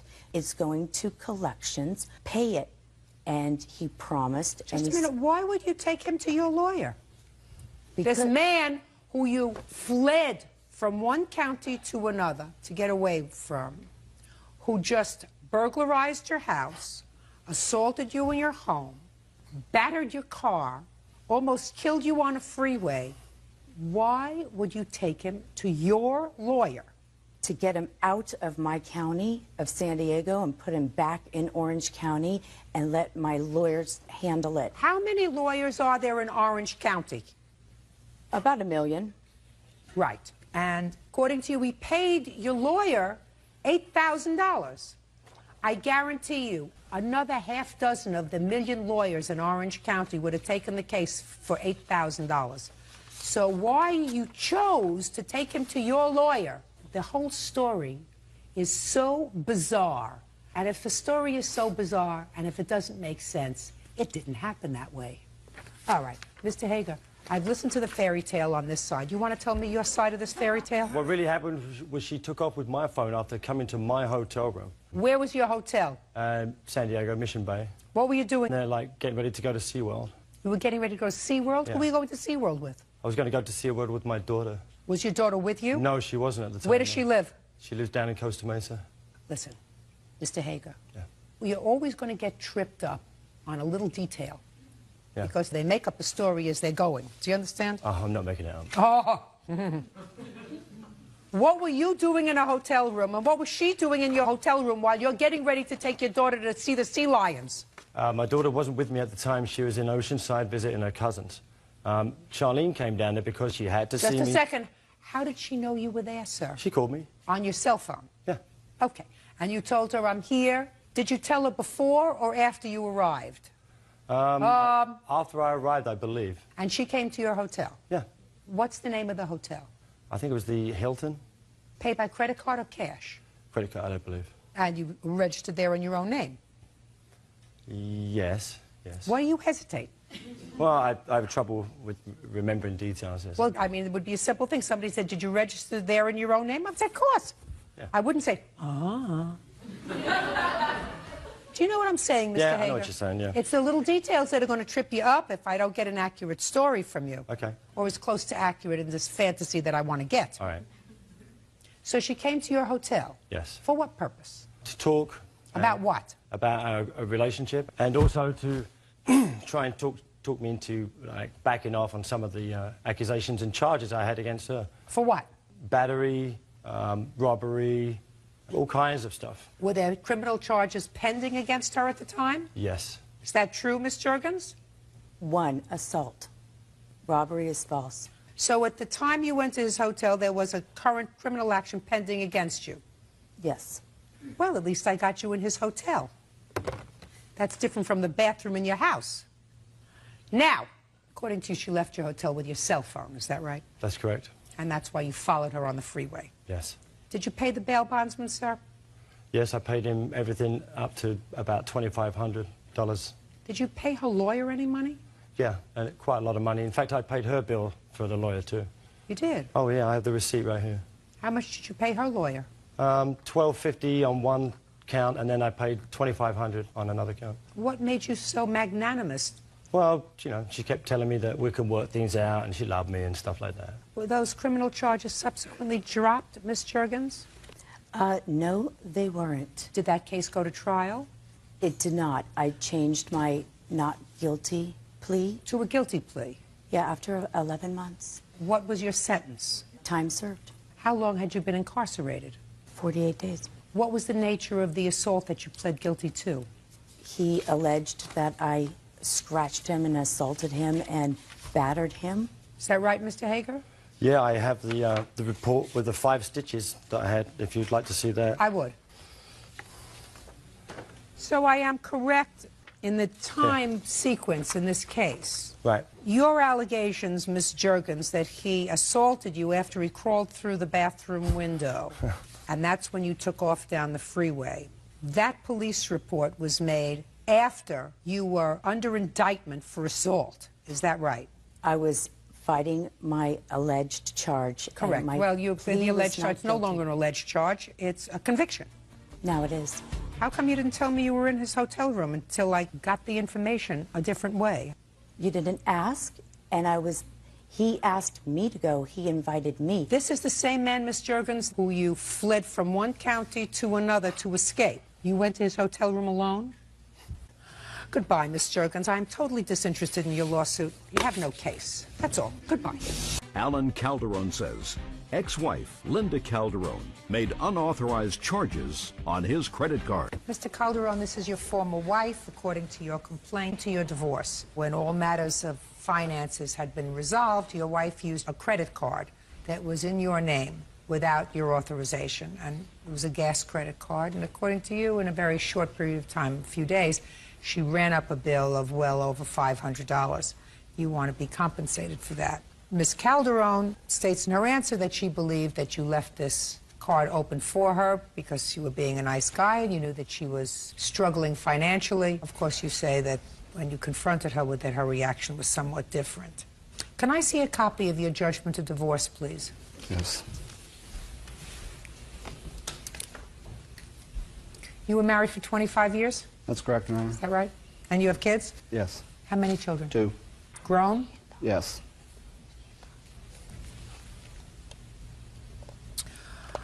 It is clear from the judgment of divorce that any and all liabilities incurred after December 14th of 2004 belong to each of you separately. Now, when were these credit card bills made? October 13th through the 19th. Of 2005? Of 2005. I have a Can I see them, please? How did you become aware of them, sir? I have received a letter of address change, and I knew that I had not changed my address. I didn't even know the credit card existed. And when I called them, they told me that I had requested to change my address, and I thought that there was something wrong with that and asked if there was any charges on the account. Okay, Ms. Calderon, the ball is in your court. Explain it to me, please.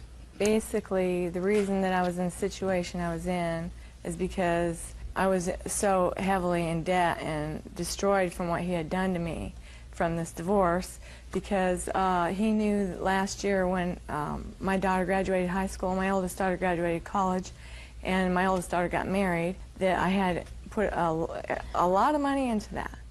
And this has nothing to do well, with that. but this is why I was. Calderon, this is why. This has nothing to do with that. This is not. I would have never used it though. This is not even a large amount of money. We're talking about a gas credit card where it's clear you allowed someone else to use this gas credit card. I got gas for my kids. We were all struggling. He destroyed us all. Just a second. In 4 days, you got gas for your children. You have 2 children and yourself. Right. You filled up the cars 1, 2, 3, 4, 5, 6, 7. I don't know what's $98.20. That's not a car fill-up. Or $83. Or a case of oil. A case of oil. 1, 2, 3, 4, 5, 6, 7, 8, 9, 10, 11, 12, 13 times. Let us assume 3 people's cars, 13 times in a 4-day period. So, Ms. Calderon, don't play with me. This is not because you needed money. Yes, it was. When you enter into an agreement, and I assume that this was your agreement, it looks as if it was boilerplate clauses. You agreed that after December of 2004, you would not make any debts for the other party. You chose not to do that. His friend told my daughter that he left the card open for me to use because he felt sorry for me because he knew how hard of a time I was having. Oh, okay, well, that's a different story. Is that person here today? Yes. Step up, sir. Tell me your name. David Dover. Mr. Dover, did you ever tell Mr. Calderon's daughter that this credit card was left open? No, ma'am. I never knew the card existed. I never knew anything about it. Step up. You're the daughter. Yes. Your name? Angela Schubert. Angela, tell me about this alleged conversation. We were going to dinner for my birthday. I was sitting in front, and we had just found out I was pregnant that day. It was August 18th. We picked up my dad from work, and we work at, well, it was before we picked him up for work. And we were just talking about the divorce. You know, I was trying to get to know him since, you know, he lives with my dad now. And he just happened to say, well, your dad did leave a gas card open for your mom. Because we didn't know, because all the gas cards were closed. Let me ask you this question. Somebody must have been complaining about money. No.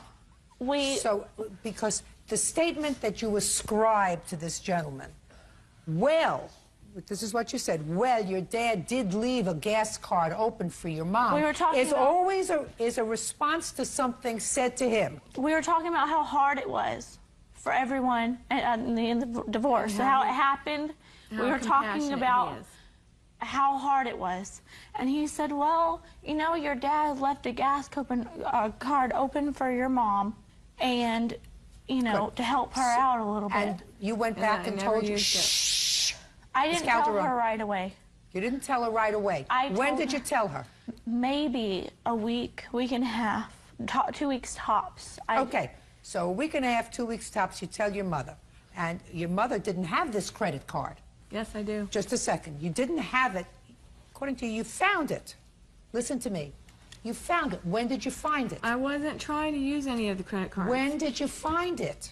When she told me he left it open for me and we were having such a hard time. Well, did you call him and say... I can't. We don't communicate. What do you mean? You don't have the telephone? He communicates through the kids. Before I would extend his credit based upon hearsay, I would have picked up a telephone or sent him a note. Is it true that I can use this credit card? I certainly would have at least, if I believed that it was true that he held open this credit card, Miss Calderon, I would have tried it for 1 month. He would have gotten the bill and he would have said, well, I have a $40 bill for gas. I wonder what this is from. But you didn't do that. You charged $500 worth of gas in 4 days. And then, according to your former husband, when he confronted you, because you did call her. I actually contacted her via email. I don't call her. I had to change my number so many times. Fine. So you didn't? But I did contact her. And what was her response? She said that go ahead and prosecute her. It would be well worth it for the look on my face. Can I see it, please? I was shocked that he wanted to prosecute me. Well, this email acknowledges, Miss Calderon, that you used this card, but you said, I figured I'd be able to make payments just like you would. If he had a problem with what I got. But I got things to help us because I knew how he always tries to make himself appear to be generous, but his MO is not generosity. And Listen to me, he doesn't have to be generous with you anymore. He has never been generous with Miss Calderon, then you stayed with somebody for 25 years who wasn't generous. You're divorced now. And what you have to do is you have to put a period and move forward. The economics of divorce is never easy. When you try to run 2 households on the same salaries that you were using to support 1 household, That's never easy for anybody. But what you cannot do is, you cannot say, I have a contract, and I'm not satisfied with the terms of the contract, so I can, because of necessity, because I was married to him for 25 years, because we have children together, they have needs, whatever, I'm going to extend his credit. You can't do that. I still am in shock that he's done what he's done to us. Listen to me. And You're shocked. I never thought he was that cold-blooded, and I still can't believe it. The retaliation was not to use a credit card. I didn't do it in retaliation. Well, then you got to pay it. Judgment for the plaintiff in the amount of $507. That's all. Parties are excused. You may step out. Susan Jane Schoonmaker is suing her daughter, 20-year-old Heather Huddleston, for stealing and pawning her wedding rings. Heather claims she had her mother's permission. Ms. Schoonmaker, this young lady is your daughter, and according to your complaint, she owes you some money. She owes you some money because, as a result, according to you, of her drug abuse, she fell behind in her rent. She and her boyfriend, and she came to you for money, and you gave her jewelry to pawn. She pawned the jewelry. She was supposed to get it out. She didn't. You lost the jewelry. You want the money. Is that right? Well, she also stole my wedding rings out of my jewelry box and pawned them without my knowledge. For how long has your daughter had a drug problem? I didn't know that she had one. She told me it was her boyfriend. When she came to you and asked for money, she told you that the boyfriend had a drug problem? She said that he was spending money on things he shouldn't and stuff like that. So then why in the world would you give her jewelry to pawn? I gave it to her so she would have a place to live. I didn't want her... Why couldn't she come home? I have other children that I don't want exposed to the lifestyle that she was doing. Well, just a second. I thought you said there was nothing wrong with her lifestyle. It was the boyfriend. And I don't know what her lifestyle was. I know that she was spending money and doing things that she should not be doing. Then you That's the reason that and you she shouldn't left. have given her your jewelry. You're right. So then what are you doing in court? I'm doing it in court because she stole rings from my jewelry box that I had no knowledge of. I want you to forget about the pawn jewelry. Right. And I think that you knew what her lifestyle was, and that if you gave her jewelry to pawn, there was no legitimate expectation of you getting this money back, because drug abusers don't return money. Drug abusers put money in their arms or up their noses. Right, Miss Huddleston? Yes, ma'am. Your mother says that after she gave you this jewelry to pawn, which you did, you stole some property from her. Did you? That's not true. Well, tell me about these wedding rings that she said that you took. The wedding rings she never wore, and I came upon a time when I needed money for rent, and she told me to go ahead and take the jewelry out of her jewelry box, the wedding rings, to pawn them so I could pay rent, because she never wore them. She hasn't worn them in 5 years. That's not true. What other jewelry did she give you? Previously, she had given me a bag of gold necklaces and a ring that my grandmother had given her. She offered it. I never asked her for money. I told her that I was having problems, and she offered it to me. That's not true. What kind of drugs were you or are you involved with? I was smoking marijuana, and she knew. And the boyfriend? Anything and everything. But not you? The only thing I ever did was marijuana. Susan Jane Schoonmaker says her daughter, Heather Huddleston, stole her wedding rings and pawned them. Still with the boyfriend? Nope. Who do you live with now? I live with friends in Arizona. Do you work? Not yet. I'm a student. You're a student where? At massage therapy school. Who pays for it? I got a grant. Pays for your living expenses? I do. From what? I have money. From what? Doing various jobs. I clean houses and babysit. Oh, what a bunch of baloney. What a bunch of baloney. It's true. My dear Miss Huddleston, you wouldn't know the truth if it came up and cracked you in the face. The wedding rings, when did you find out that they were missing? When I always go into my jewelry box because I keep my earrings and everything in there. I wasn't wearing the rings because one of the diamonds was loose. Don't tell me when you weren't wearing them. You weren't wearing them. I wasn't wearing them, and they were gone. I called her at school. She was going to massage therapy school at the time when this happened, and I said, my wedding rings are gone. Do you know where they are? Have you done? She goes, no, I don't know, but when I come home, I will help you find them. And she came home, and I sat her down, and I said, I'm calling the police. And once the police are involved, if you're involved, you're going to jail because I can't stop it. And she said she took them, and she pawned them, and she thought she could get them back in my jewelry box before I noticed. That's what drug addicts do. I know. Not casual marijuana smokers. How much were the wedding rings pawned for? $150. Did you go to the pawn shop to try to get them back? I didn't know what pawn shop it was, and her boyfriend called me and told me after she left him, for no reason, he didn't even know that she had left him, that he went down to the pawn shop because that's where he gave her the money to go down and pick them up and bring them to me. She told me she was on her way to my house to do laundry and bring me my rings and never showed up. And this is the first time I've seen her since then. The pawn shop had sold all the rings a while ago. A guy that she met on the internet. One guy? Or One friend? guy with his old girlfriend and his baby. How old is she? She'll be 21 in December. I've tried to help her. I don't know how else to help her. And I feel like she needs to start paying for the things that she's doing. And I just thought here at least she would start seeing what her actions are going to start becoming. They're going to get worse. I don't want to have to pick her up in jail. And I won't. Sometimes you have to hit rock bottom before you're ready to turn your life around. That's what I'm hoping. When did she leave home? She left home when she was 19. You go to live with this boyfriend? She knew him a week and left. Who else lives at home with you? My 17-year-old daughter, my 12-year-old daughter, and my 10-year-old son.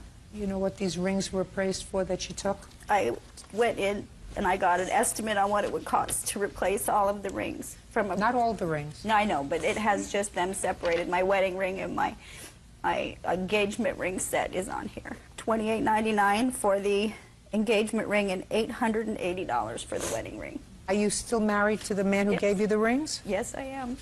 We've lived together for 16 years. He's not her father? He's not her father. But you'd never know the difference. Anything you want to say?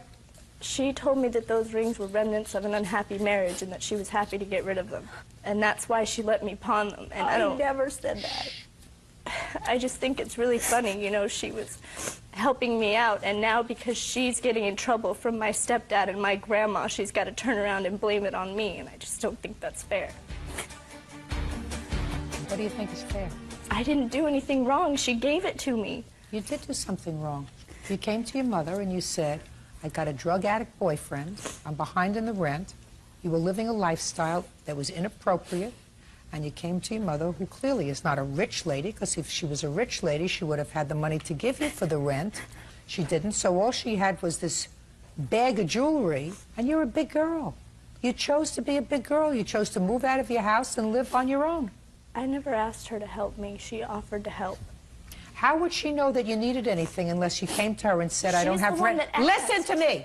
How would she know that you needed money unless you came to her and told her that you didn't have rent money? Because I came over one day and I was upset. And like any caring mother would, she asked what was wrong. At least I thought she was caring. Sorry. You got to do the right thing. You still have time. If you continue to make bad choices in your life, you know what's going to happen.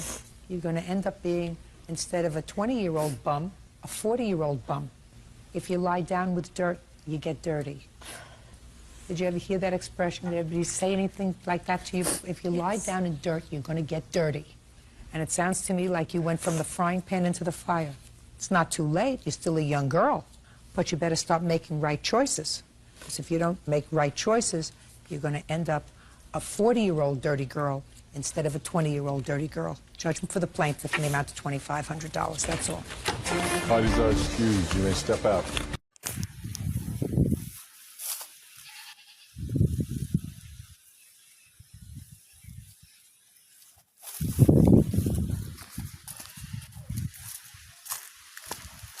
खबर का रहे खबर का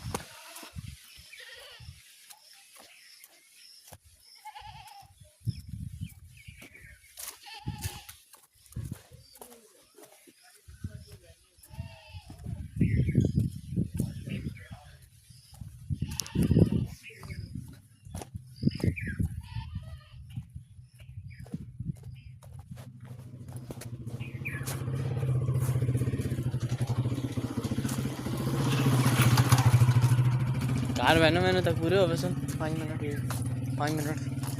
minute फिर speed card का speed ज़्यादा कर रहा था क्यों क्या बात वैसी है ना 5 मिनट नहीं ला के 5 मिनट नहीं ला स्पीड तो नीचे में मिनट नहीं बढ़ा के स्पीड ज़्यादा कर रहा काट कर रहा था और पता नहीं कितने मिनट में